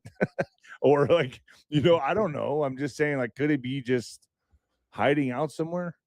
Well, of course, the state media and our media, Drudge Report, haven't said anything about it yet. But the Iranian news agency, also North Korea's news agency, and Russia Today have all said, confirmed, he's dead. So the other side says, we have the evidence, we know he's gone. But in our side, in our controlled mass media, wow, we're still playing this charade. So yeah, because we would not want to admit that and panic Americans, right? Because people would lose their shit. This thing would be all over, and they would have to surrender. And so, do you think that's why? Oh, wait a minute, is that why Trump came out and said we won the war? Because that would be the perfect psyop. Yeah, I mean, because that would have been around the time Bibi was killed, was around that time when Trump came out and said, hey, we won the war. This is over. It's all but over. I mean, maybe that's why Trump did that. And that's why Scott Bessent was so visibly shook. Yeah. Just saying. I don't know. I'm just throwing stuff out there. I don't know. I mean, I think you're onto something. And you can tell in Trump's body language that he knows he royally screwed up. He should not have done this.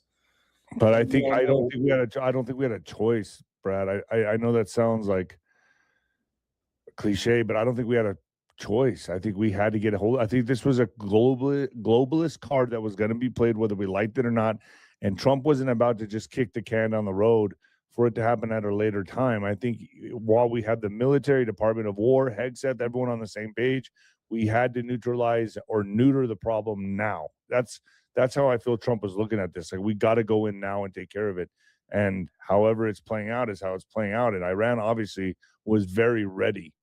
Yeah. Well, they hugely underestimated the response and how the Iron Dome and all these defensive measures that were supposed to protect these countries have failed. And now Tel Aviv is in a blackout. You've got the radar systems have been taken out. They don't even have the early warning system to run down into the bomb shelters, which are all completely filled. Hundreds of thousands of people don't even have a home now. I mean, it's becoming a very desperate situation over in that country. And if they're reporting that Bibi's dead in other countries, that's going to boost their morale like never before. I mean, we got their Ayatollah. I think we got two of their supreme leaders, and now if they got Bibi, that's like, to them, the great Satan. They got him. It's over. Like that's going to boost their morale to fight for the next 100 years, 1,000 years. I mean, this is prophecy to them. This is a religion to them. So right here, I'm going to pray. I'm going to pray. I probably do need to pray, but I'm going to play the video of Scott Bessent being pulled aside. But I got to pause it a little bit here and there because I don't want a copyright thing. Yeah. So, here it is. So here's Bessent called into the White House mid-interview. I listened to you on the. Yeah, good. The president wants you. Sorry, the president wants you. Oh, okay. Okay. So here he's smiling. He's like, okay, one moment. I'm going to go meet with the president. And the other guy looks very confused. Like, wait, we're in the middle of an interview. This must be pretty serious. No problem at all. See you shortly, Mr. Secretary. You can work that in. Mr. Secretary, I have to say. So that was at 10:22 a.m. And now this is almost 2 hours later, or it is over 2 hours later, or almost 2 hours later. What am I saying? 12:07 p.m. And he's back. And check this out. It's a first, I'm sure, a last as well, that an interviewee's been pulled away to go to the Situation Room. How was the president? Was he stressed? No, the president is in great spirits. the Iranian mission is proceeding well ahead of schedule. And I have to tell you, Wolf, that I've a teenager who's considering military service, and I could give this team my highest compliment, from President Trump to the head of the Joint Chiefs to the Secretary of War. I would say that I would trust my child's life in their. What do you think? Sounds like a propaganda piece. Yeah, everything's going Right, but swimmingly well. But did you hear how shook up he was? And he shook up. Yeah, obviously. I do remember him getting pulled out, and that's very unusual. It would have to be something very big, like, oh, we just found out BB's dead. That's where I'm going with this. Yeah. And that would have been around the time that Trump came out, and you know how Trump would handle it. We're winning, we won, it's over. To cover up for it, this could be the game changer, man. I don't know. But I mean, is this what would be saving Israel for last? Like maybe it's kind of how did you know it wasn't a false flag from us? How do you know that we did it under the cover of Iran? And another theory I just saw on social media is maybe BB's doing it to escape to Argentina or something and go undercover, because there are many arrest warrants out for him. He can't even fly over Scandinavia.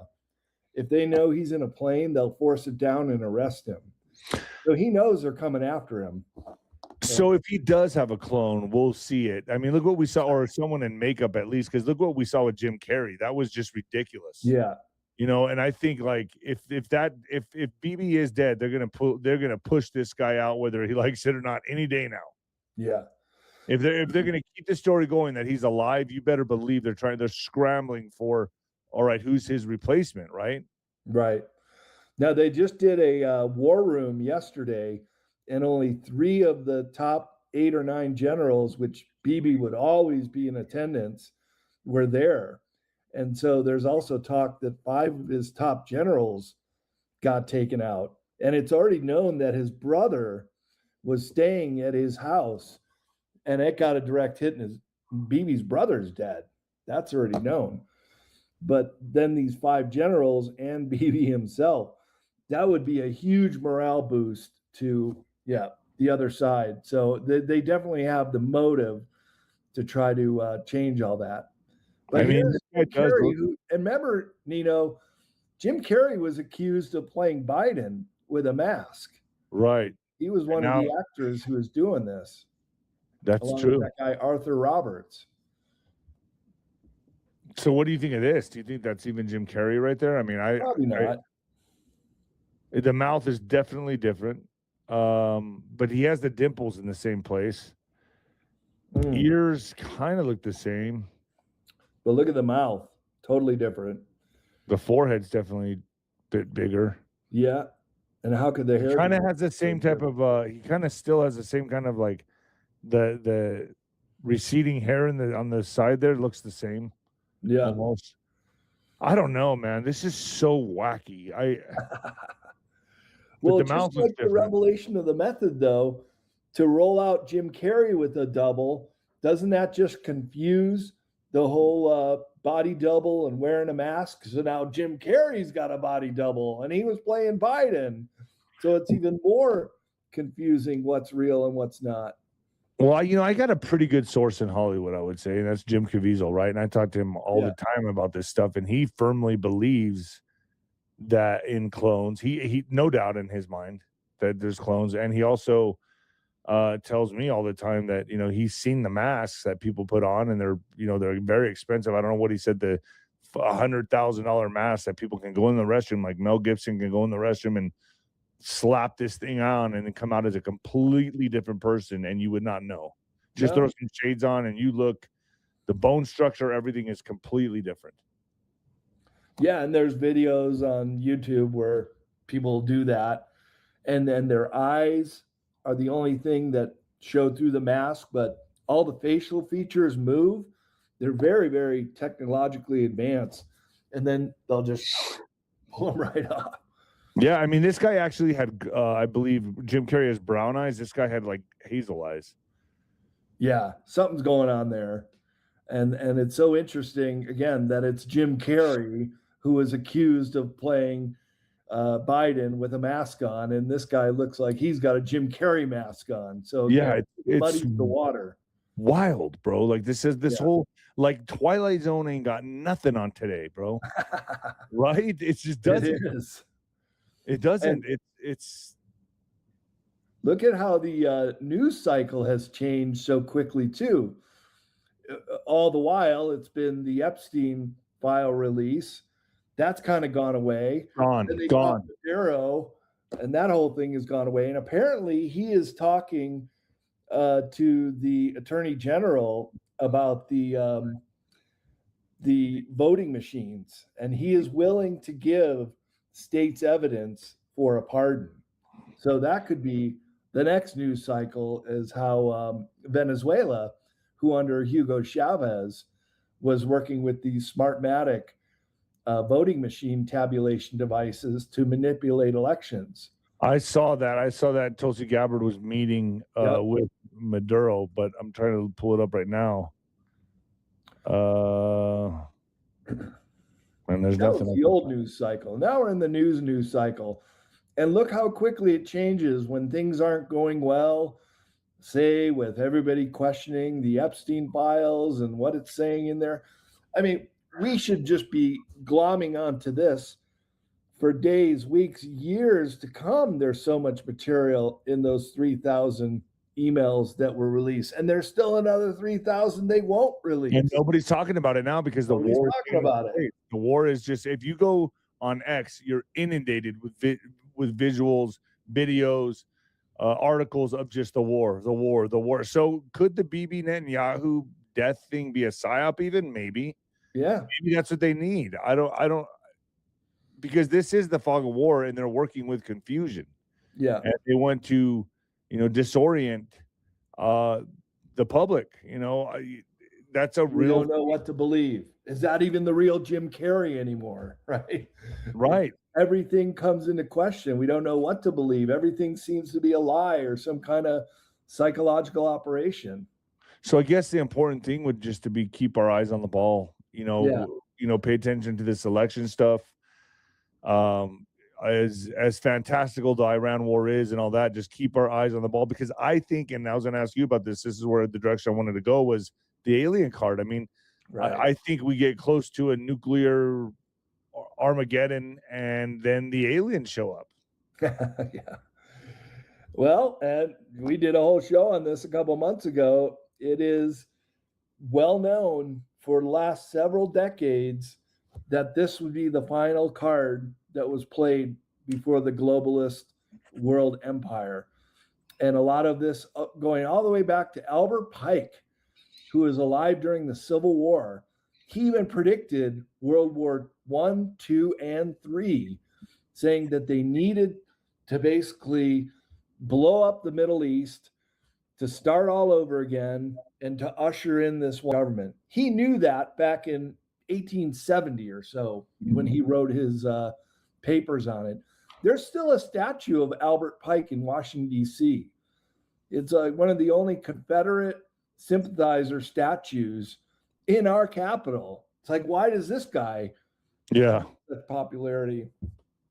Because he was telling us the revelation of the method. This is what they need to do. There you go, 1871. And look at the Third World War. I mean, this is just mind-blowing how similar it is happening to today's world events. What's the problem? Your gym muscles don't work for real life. Big muscles don't mean big strength, son. If you want to look strong, go to the gym. But if you want to be strong, do chair Tai Chi. Start your mornings with a special chair Tai Chi program focused on muscle strength building, adapted for men over 60. I made it my goal to stay. Yeah, I've been bringing this on pretty often on my podcast recently, just because it's just so exact. I mean, I remember hearing about this in the 90s, to be quite honest with you, from a teacher. I can't remember. I think it was my biology teacher back in the day. And he was telling me about this because he was really into conspiracies and stuff. And that's what this was filed back as, back in the day. But to me, it's so obvious that this is playing out. And like, how would you? I mean, it's going exactly to plan, dude. I mean, it just is. I mean, taking advantage of the differences caused by the agentur and the Illuminati between the political Zionists and the leaders of the Islamic world. The war must be conducted in such a way that Islam, the Muslim Arabic world, and political Zionism in the state of Israel mutually destroy each other. Meanwhile, the other nations, once more divided in this issue, will be constrained to fight to the point of complete physical, moral, and spiritual and economic exhaustion. That's happening. Yeah. That's happening. We're in it now. To the word, to the T. And you know, Trump is hypersensitive about his legacy. Maybe Bibi got through to him and said, look, dude, this is our prophecy. You got to fulfill it. We got to destroy the Middle East. And then you will be, yeah, maybe Trump even thinks he could be the Messiah in this scenario. But unless, so see where I'm going with this is, okay, folks, this is like tinfoil hat time, but I'm thinking, what if we took out Bibi and blamed it on Iran? And this is all, they're scrambling right now, but deep down, this is how you save Israel for last. Yeah. Maybe. I don't know. Just a thought, dude. I mean, it's just like, it's so confusing, and it's so obvious to me that there's so many different psyops running right now in this fog of war, and like, nobody can make sense of anything. Like, if you go look, nobody really knows anything. I mean, even my points of contact that I feel are pretty good sources, they're even like, well, we're, either they're not telling me anything because they know I feel they can trust me, but if they're not saying anything because nobody really friggin' knows, dude. I think it's very confusing, and I think even the people that are kind of in this inside are kind of hearing different things as well. I think everyone's confused right now, and it's deliberate. I just posted a meme that says everything's a lie, and no, I don't have a effing link. And there was a CIA director named Engelson back in the 70s, and he described it as a wilderness of mirrors, that everything looks one way, but it's just a reflection, and it's just a false entity. And another CIA director told Reagan at his very first meeting with the CIA that we know our psyops are effective when everything the American public believes is false. So this has been going on for decades.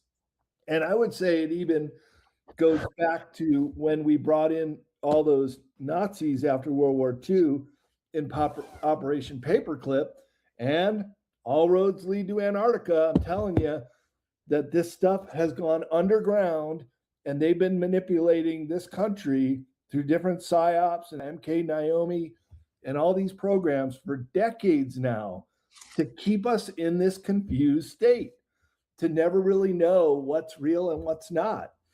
And now with AI, I mean, the stakes have just gone up that much higher, right? Because it's getting good. So many people send me these videos. Oh, here's proof that there's an ice wall and there's a whole civilization. It's like, dude, that's AI. Can't you see it? Yeah, and you know what? Everyone, it's getting real. Everyone tests everything now on AI. Yeah. So they'll go like, is this true Grok? Is this true ChatGPT? It is so left leaning, and it's the same as the MSN. They're not going to tell you what's true or not. In fact, if you're trusting AI now to give you the whatever information you're looking for, you're an idiot, because it's completely controlled. Completely controlled. They're going to tell you no. It's just you can't test anything on AI, dude. It's going to lie to you. It's who controls the AI. And you know, in AI, they've already determined that 25 of the results that are given, 25% are what they call hallucination. When AI doesn't have a solution, it'll just give you a hallucination answer. It'll just make it up, right? AI is doing that. It is lying to us because you're demanding an answer. Come on, tell me the answer. If it doesn't know it, it lies. It'll just give you a hallucination result. I don't know if you know this, but I'm involved in a lawsuit with Anthropic because What's Anthropic Anthropic? Is that AI? Is that yeah, AI or? they basically about a decade ago they were using a spider to just scour the internet, and they went to illegal ebook websites and they took the content out of my books and many others and put it into this AI brain. But this AI brain, you know, once it's in there, you can't extract it. And so people found out that their content was in Anthropic AI and did this class action lawsuit, which I'm a part of. And they're basically paying out for allowing that to happen. So that's the point is AI only gets the information that humans have provided and given to them, or in this case of hallucination, making stuff up based on probabilities. So You know, it's getting to the point where, yeah, you like you said, you can't really trust it anymore. But I mean, even if they try to play this alien card, right? No one's gonna believe it because everyone's gonna be like, well, is it AI or is it not? You know, no one's gonna know what to believe anyway. So are we just gonna from now here on out into the next 5, 10, 15, 20, 100 years just be confused all the time on what's real and what's not? And is that how they beat us? Is that how they legit take us over and destroy us? Is just everyone's gonna have their head clear up their ass to where they need a glass stomach? You know what I mean? Like nobody knows if anything's true or false anymore. Right. Well, but that's where human intuition is going to come into play. And as we can advance ourselves mentally, that we would have that one up on AI, that we would be able to. So that's profound. Human intuition beats AI. That's right. And that's the only way we're going to beat AI, because they're going to keep coming at us. But as far as the alien card, too, keep in mind that another aspect of Project Bluebeam was to project the Messiah in the sky. And what do they want more than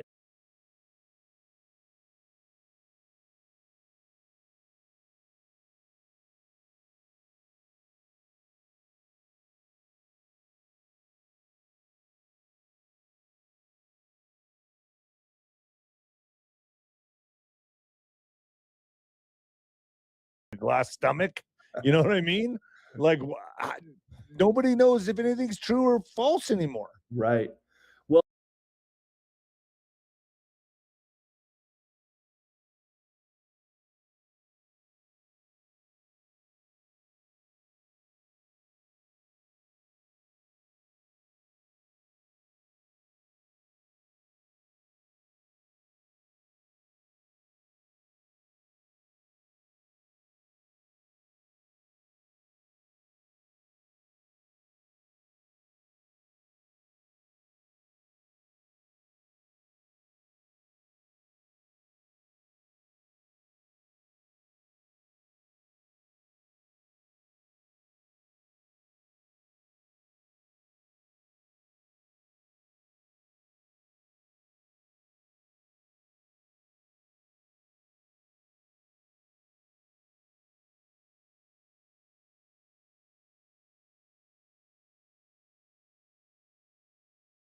Well, but that's where human intuition is going to come into play.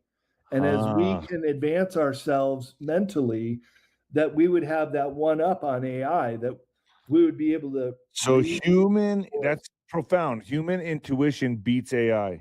That's right. And that's the only way we're going to beat AI, because they're going to keep coming at us.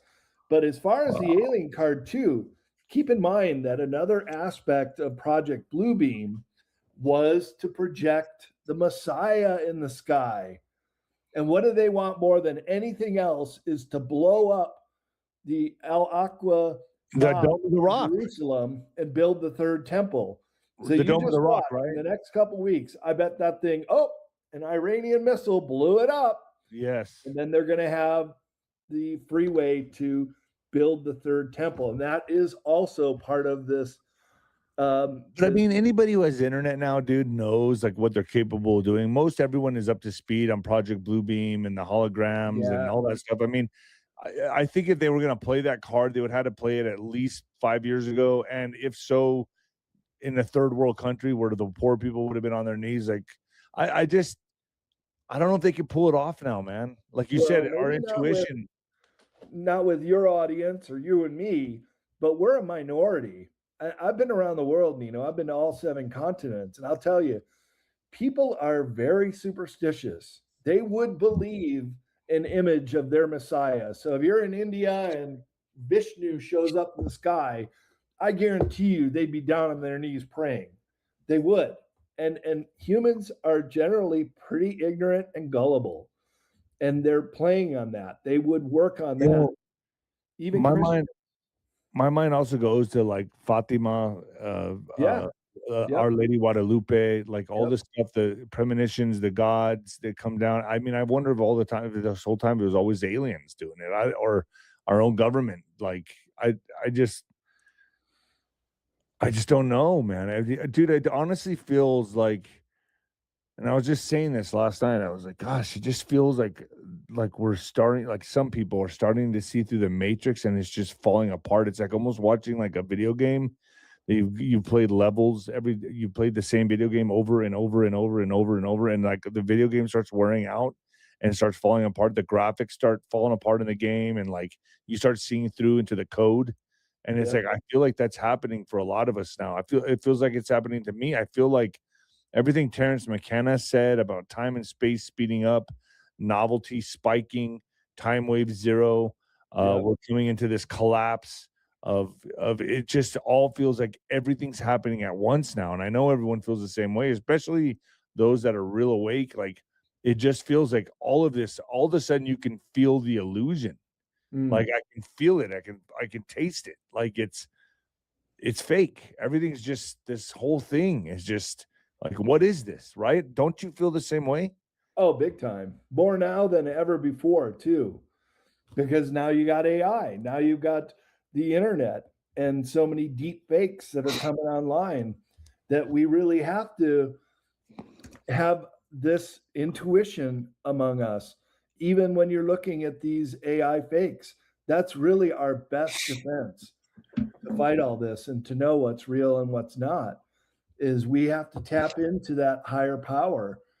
And it is our God-given right of intuition to really use to defeat AI, to defeat all this fakery out there. It's the only thing we got, really. So that's why I think people should really turn to God or their higher source, whatever you want to call it, to be a good person, to never tell lies, and always just strive for the truth. And that will enhance your intuition abilities. Being a better person will also give you more of these superhuman abilities. And I describe this in my esoteric series of books as this, and this is an age-old practice too. It's not like I'm just pulling something out of the hat and saying, yeah, intuition is going to defeat AI. This has been happening on Earth, our prison planet, for quite a long time. Even the Buddha talked about it, that there were so many illusions in this reality. They called it, the word in Buddhist text was Maya, for illusion of reality. So it's been going on for a long time, and the controllers even the Illuminati, whatever you want to call them, the global elite, mainstream media, they know how to manipulate, and they're very, very good at it and very effective. That's why I say a lot of people are gullible, so they could pull off Project Bluebeam and probably get 80% or more people totally. And that's all they need, really. That's all they need, just 50%. Right. But if they're 80 or 90%, then they can move it to the next phase, which is then building the third temple, fulfilling. And how many people are going to fall for that shit? They would. You know, and the Antichrist, the whole thing, I can imagine the Antichrist being an alien or some kind of yogi. I don't know, like some, you know, I don't know, sitting on the crowd. I just look at the people. You know, I'm always surprised at these like prosperity preachers, like how they pack stadiums, like Benny Hinn or whatever his name is, or Joel Osteen. I'm dumbfounded. I'm awestruck. I just sit there and look around. I went to the service one time, and sitting up there praying, and they all talk about money, dude, money, and I'm just looking at everyone like, really, dude. You know, like, come on, man. Like, and but they're under a spell. And you know, sometimes back to like the illusion of reality, you know, and like, I do feel like we're living in this alternate timeline dimension right now, right? That, you know, you see the Mandela effect happening, you see CERN and all these things that are maybe playing with our reality. Sometimes I try to slow things down, Brad, and I'll go and like watch YouTube channels, and like I'll watch camping shows and like fishing, and it just calms my mind. Or fucking Bob Ross, I'll even watch that dude paint. But like sometimes I'll go and like watch sitcoms in the 80s and 90s, like Friends or something, and I'll just be like thrown back at like the consciousness shift that we've undergone since then, like how the world was so friggin' different, and like everyone was just more social and more human interaction, and knew nothing about these conspiracies that we're talking about now, and 9/11 didn't even happen, and there was no PTSD traumatic experience for any of these people that are like, it was just you just go watch those and look at the different consciousness, human consciousness. It was a completely and entirely different dimension. And I just look at that, and I just like to do that. I'd like to go and just watch that, and then I'll go back even further and watch like Leave It to Beaver, and just see like how human consciousness has just changed, and then now to where we're at now, where like mental illness is like the norm, you know, or demonic possession, whatever you want to call it, and it ain't stopping. So you want to start a business. You might think you need a team of people and fancy tech skills, but you don't. You just need GoDaddy Arrow. I'm Walton Goggins, and as an actor, I'm an expert in looking like a... Well, keep going back to the age of radio when Orson Welles did the War of the Worlds radio broadcast in the late 1930s. And that was one of the original psychological operations. It was even used by the Brookings Institution, which was a think tank in Long Island that reported to the government and said, look, we tried to give them... Oh, they tried to do the alien invasion again, right? Coming to Earth, and people freaked out. People committed suicide because of that radio show and went absolutely crazy, even though they said at the end, this is just a little... People believed it. You're right. Yep, they fell for it. This is what I'm saying. People are gullible. And they know from 1938, the War of the Worlds radio drama, that people fell for it big time. So we're kind of, I would even say hardwired, Nino, to think about what's out there. And if there are aliens, maybe they're going to come here and attack and take over the planet. Of course, they won't. They wouldn't do that. But we're hardwired to be paranoid about it ever since this War of the Worlds. And that was it says right here, look, institutions that we can't handle the truth. Episode was directed and narrated by Orson Welles, an adaptation of H.G. Wells' novel The War of the Worlds, and is infamous for inciting a panic by convincing some members of the listening audience that a Martian invasion was actually taking place, and people started self-deleting. Yep. There you go. Wow. Yeah, man. So they could. So I guess you've heard the people in the CIA say like that they're going to do that. They're going to try to pull this off, and you're right. Maybe they will pull this off. Maybe And they will. they're at such a desperate point right now, too. I wouldn't put it past them. They'll say, look, if we can get that 80% or more to believe it, that's a success. Because why would they do this whole Armageddon thing in the Middle East? What is the point of lighting this whole part of the world up in fire and missiles right now? Unless they're trying to fulfill some kind of stupid prophecy. I mean, did you ever believe it would happen in your lifetime? Because me personally, I thought maybe, but I thought, my great grandkids. Everyone says we always put it off to the great grandkids, but for this to be happening right now in my 40s, I'm blown away, dude. Yeah, I can't believe this, and it's just happening faster and faster. There's like a quickening. Yeah, quickening. Absolutely, it's a quickening. As we were saying, how fast the news cycles change. What's next? The Messiah in the sky over the Holy Land. And people are in a desperate situation. You see, that's kind of the other part of Project Bluebeam is there has to be this scenario where people are really stressed out, really desperate. And it's getting to that point right now. So again, we're just watching the setup. The pieces fall into place to get people ready for the blue beam scenario, which is not just the alien invasion. That's just one aspect of it.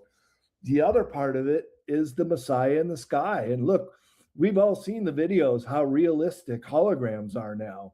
You can't really tell them from reality, just like how AI is getting so realistic. So the pieces are falling in place quite perfectly. Or do you think people like Jim Carrey, Bibi Netanyahu, and all these powerful people are going underground now and they're just disappearing? Right. And tonight is the Oscars, and they say there are no legacy actors, that it's going to take on a whole new dimension. They don't want people talking about current events. You can't get up there and condemn whichever side. So, Really? Yeah. So tonight will be very telling. Even Hollywood. Wow. So the Oscars is tonight. I didn't even know. Right. Sunday. Yep. Wow. Is it every March, the Oscars? I didn't even know. Yeah, I think so. I mean, I'm starting to pay attention more to like basketball, March Madness. I can't wait. I'm going to watch that, to be honest, but I didn't even know I don't watch the Oscars. I don't go to the movies. It's pretty stupid. Brad, thank you for joining me, man. Where do people get your books? Hey, yeah. Well, go to bradolson.com and check out my conference schedule. I've got a dozen or so upcoming events that I'll be talking live in support of my new book, Secrets of Antarctica, The Untold History of the Ice Continent, which is doing very well. It's already in its second printing, just came out January 1st. And if people want to get a signed copy of this or any of my other books, go to cccpublishing.com. That's bradolson.com website. That's a cool website, man. Yeah, this is where do you know Graham Hancock? My schedule. Say again?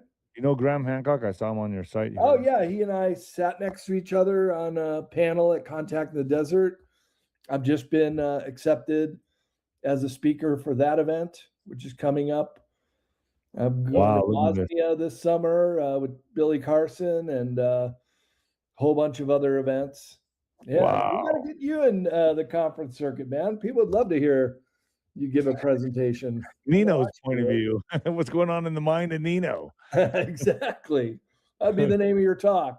Enter the mind of Nino. El Nino. I always think of like Chris Farley. Dude, I used to get so much shit for that. With Chris Farley, El Nino. Like, oh, God, dude. I was like, oh, no. Oh, boy. So here it is, man. This is bradolson.com. Go there, folks. Get a book. Got lots of them. How many books have you published, bro? Has all How many books? How many books have you published? I've published about 24.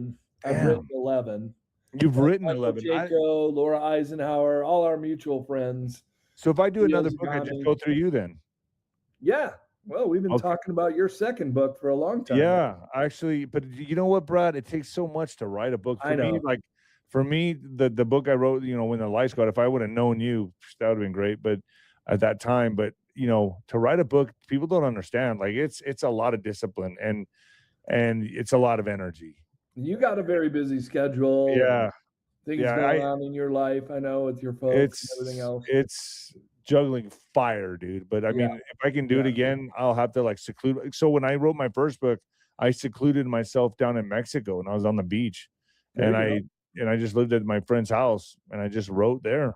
And then I did about 2 or 3 weeks there, and then I went up into New Mexico and I did like a week there, a few days and some change, and finished the book. But I had to really buckle down. This is you. If you're gonna write a book, this takes some people. How many people do you listen to or talk to that I'm writing a book and they've been doing it for the last 10 years? Well, this one took me 7 years. Okay, so there you go. It takes forever, man. If you're not I did mine in a month because I just absorbed myself into the book. Yeah. But I have that kind of boxing. I go away to camp and train, and I looked at it as training camp to write. I don't know. Yep. That's the way I did it. Well, But you're Brad, disciplined in that way. So yeah. yeah, I've been sober 6 years, dude. How can you explain that? Yeah. But let me tell you, it's not easy. I think about drinking all the time, bro. I'm like, I'm gonna nuke everything and get out there and get hammered. Yeah, Lord knows I alcohol's need it. poison. I know, You're but good to be done with it. and we're all gonna go anyway. Anyway, but Sober's the new buzzed. what is it? Yeah. This reality is so crazy. I don't think I can handle this reality drunk. It's so insane. Like everything going on, I'm like, this is amazing. Sober, this is why I'm so consumed by everything coming out. I'm like, wow. But Brad, thank you for joining me. Stay with me just 1 second, because it's a StreamYard, and you know how that goes.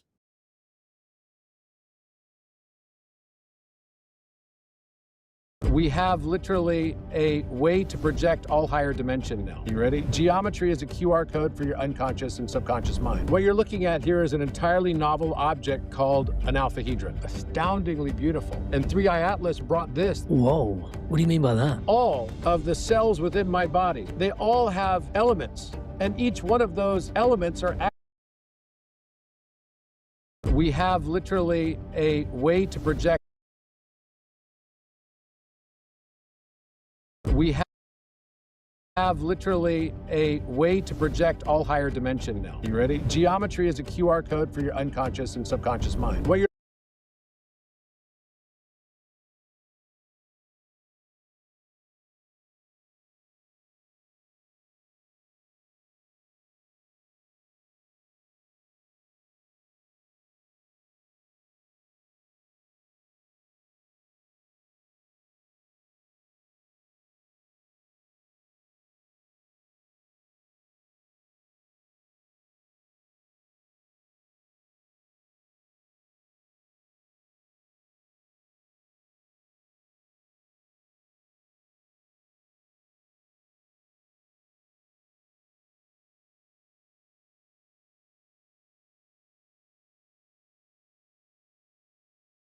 looking at here is an entirely novel object called an alphahedron. Astoundingly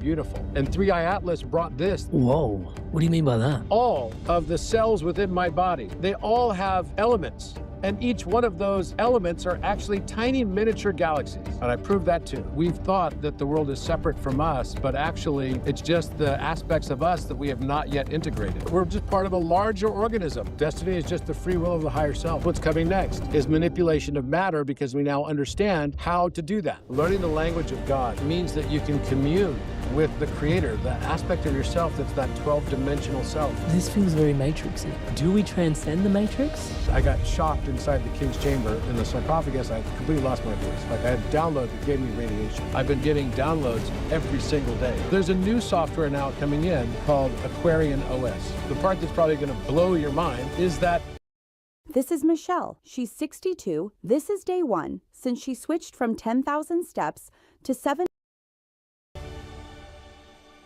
there's aspects of ourselves that we didn't know that we thought was separate from us that is actually just us. And when you start to realize that, it's sort of like, let's imagine you've been complaining about how badly the government's been run forever, right? But then you finally realize that, wait a minute, you're the invisible hand that's been behind the government the entire time. So then how does that make you feel? Well, I'd say that's a reckoning, because then you have to start asking yourself the question, and I can explain further in the course of this discussion what I mean exactly by that and illustrate it with analogies and metaphors and direct, examples. But I want to just let that linger out there for a moment, because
As this reckoning is that we've thought that the world is separate from us, but actually it's just the aspects of us that we have not yet integrated.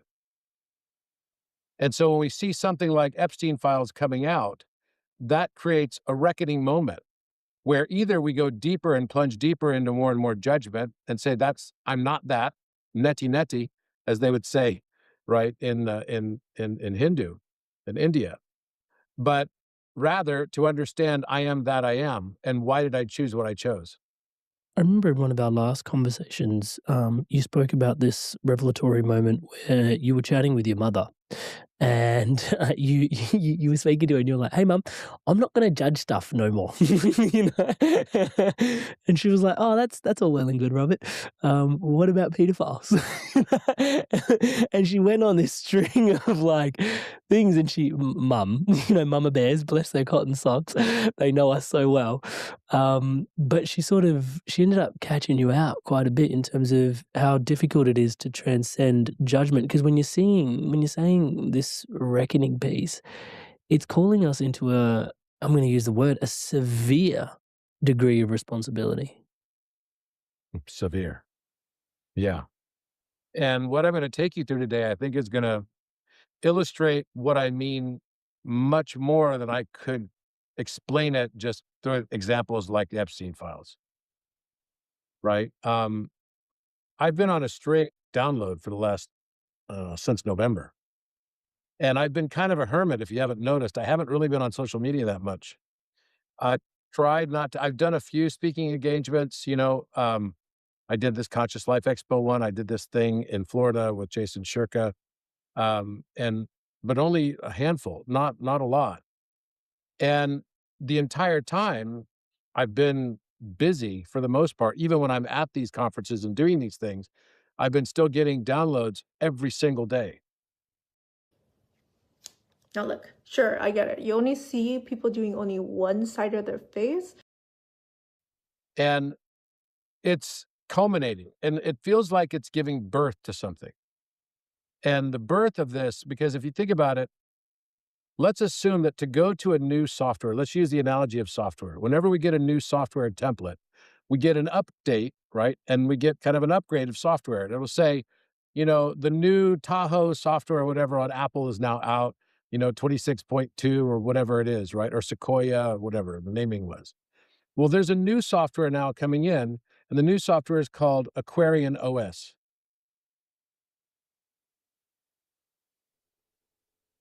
You have to tell us more. Yeah. And in order for that new software to come in, there has to be code that comes along with that software. And it's not that everyone has to understand that code, but it has to be integrated at a level that at least a 100th monkey can actually synthesize it. And you know the story of the 100th monkey, right? Where these monkeys, all of a sudden, one monkey started washing their sweet potato washing the mud off of it before they would eat it. And then all of a sudden, all monkeys started doing that. Across islands, transcending physical space and stuff. Like there was monkeys on this island doing it, and then no one sent a memo. This is way back when. And then all of a sudden, through consciousness, it transpires that monkeys on this island also started doing the same thing. Precisely. So that's my point, is that I'm probably one of maybe, you know, I don't know how many people, but I'm assuming there must be other people that are going through this as well, who are getting these mathematical type downloads that are very clear. And I feel like, have you ever seen the movie Close Encounters of the Third Kind? You've never seen No, that? I haven't. No. There's a new one out that he's got about UFOs and everything, but the old one that he had was Close Encounters, and it's from like 1978, and it's about, you know, extraterrestrials coming to visit Earth, and they end up going to Devil's Tower in Wyoming, and the government meets them there for kind of this, you know, private disclosure event. And it's pretty amazing because actually their language was a musical language. And so their language was, their way of saying hello was da da da bum bum. Oh, so it wasn't just Portuguese and sounded musical. It actually was musical.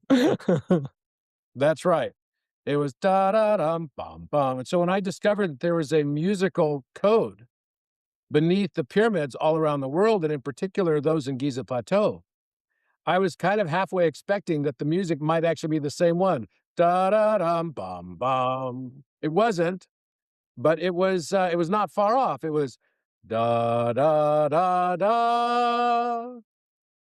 And those are the pyramids on Giza, expressed as music.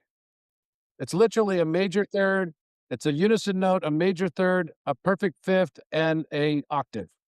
Da da da da, a major chord. And that's based on the slope angles of each pyramid. And it's unequivocal. So when you start to understand that and you go, whoa, and by the way, you have to actually go to the king's chamber in order to express the octave representation, to get out of the lower octave. You got to go visit the king's chamber. That's a 2-to-1 room. That's why it's 2-to-1. So the musical intervals are for Khafre Pyramid, for Menkaure Pyramid, the smallest, is 5/4. Then for Khafre Pyramid, it's 4/3. And that has embedded within it. So you take the height over the 1/2 base. That's the proportion. The height over the 1/2 base is 5/4. It doesn't matter what unit of measure you use. It's proportionally that ratio. The And whole so way that's through. the rate you would leave something in stone if you wanted to convey a message. The proportion would be the thing that you would actually look at because it would live independent of whatever unit of measure was chosen. Whatever language you spoke to. Whatever language you spoke. And so then that language must be a musical language. Because at its base, mathematics is all music. We just haven't understood all the relationships of that music. And that's what I aim to figure out. That's what I've been working on for a long time now, for more than 15 years. So what I'll say, though, is that the 5/4 proportion gives you an emotional feeling because that's the major third in music. Da, da, da, da. That's why they play that in movies when it's a love scene. All the songs are major third oriented. When it's time to break up, it becomes its opposite, which is the minor sixth. The third and the sixth add together to a ninth. So it becomes, right? So it's no longer da-da, it becomes da-da. It's the same two notes, just in reverse order, and one going to the higher octave. So you could say that whenever we see or feel romantic love, then maybe there's a question behind it that you might fear also is the loss of that love or the heartbreak associated with it. Yeah. That's right. So that means for Menkaure Pyramid, it's 5/4, it's romantic love, it's also heartbreak.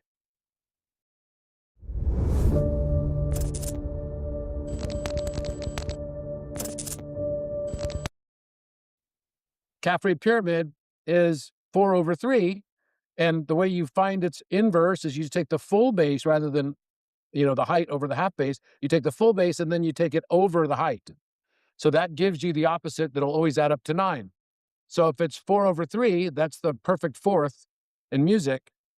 And then it becomes 6, but you double the 3, 6/4, which reduces to 3/2. So 3/2 gives you the exact proportion, right, of the perfect fifth. So you now have the major third and the minor sixth, the perfect fourth and the perfect fifth. So 5/4, 4/3, 3/2. So then that leaves the Great Pyramid. It must be 2/1. Well, it wasn't. The Great Pyramid turns out to be 2/1 pi. But pi is the circle that's the one where the one or the monad is emanating from. The monad is the concept of a circle as well. So you've literally got, So you've literally got 5/4, 4/3, 3/2, and 2/1, but one expressed as a circle. And no one ever saw that before. No one ever noticed it before or understood that it's actually a musical chord relationship. And that gives you the exact slope angles of each of those pyramids. So what I realized is that the universe is a musical symphony. And each one of us is playing our part. But what I'm probably going to blow your mind, right? And I'll try to pull all these pieces up for you so that we can walk people through this and understand it, is that what I also discovered in the last few months, the last time we did a podcast, how long ago was it? It's been about 5 months. 5 months. Okay. So you have not talked to me since I've gotten all this stuff. Have you? The first thing I realized and learned was that we have literally a way to project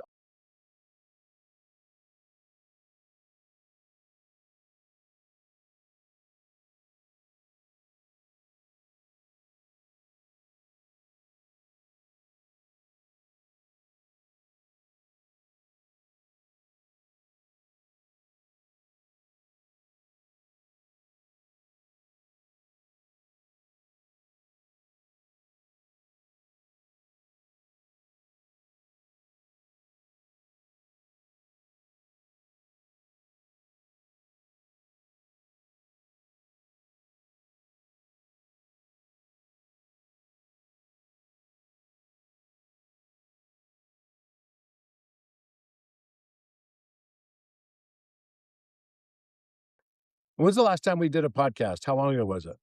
It's been about 5 months. 5 months. Okay. So you have not talked to me since I've gotten all this stuff at all. Mhm. This is all totally brand new. Mhm. The first thing I realized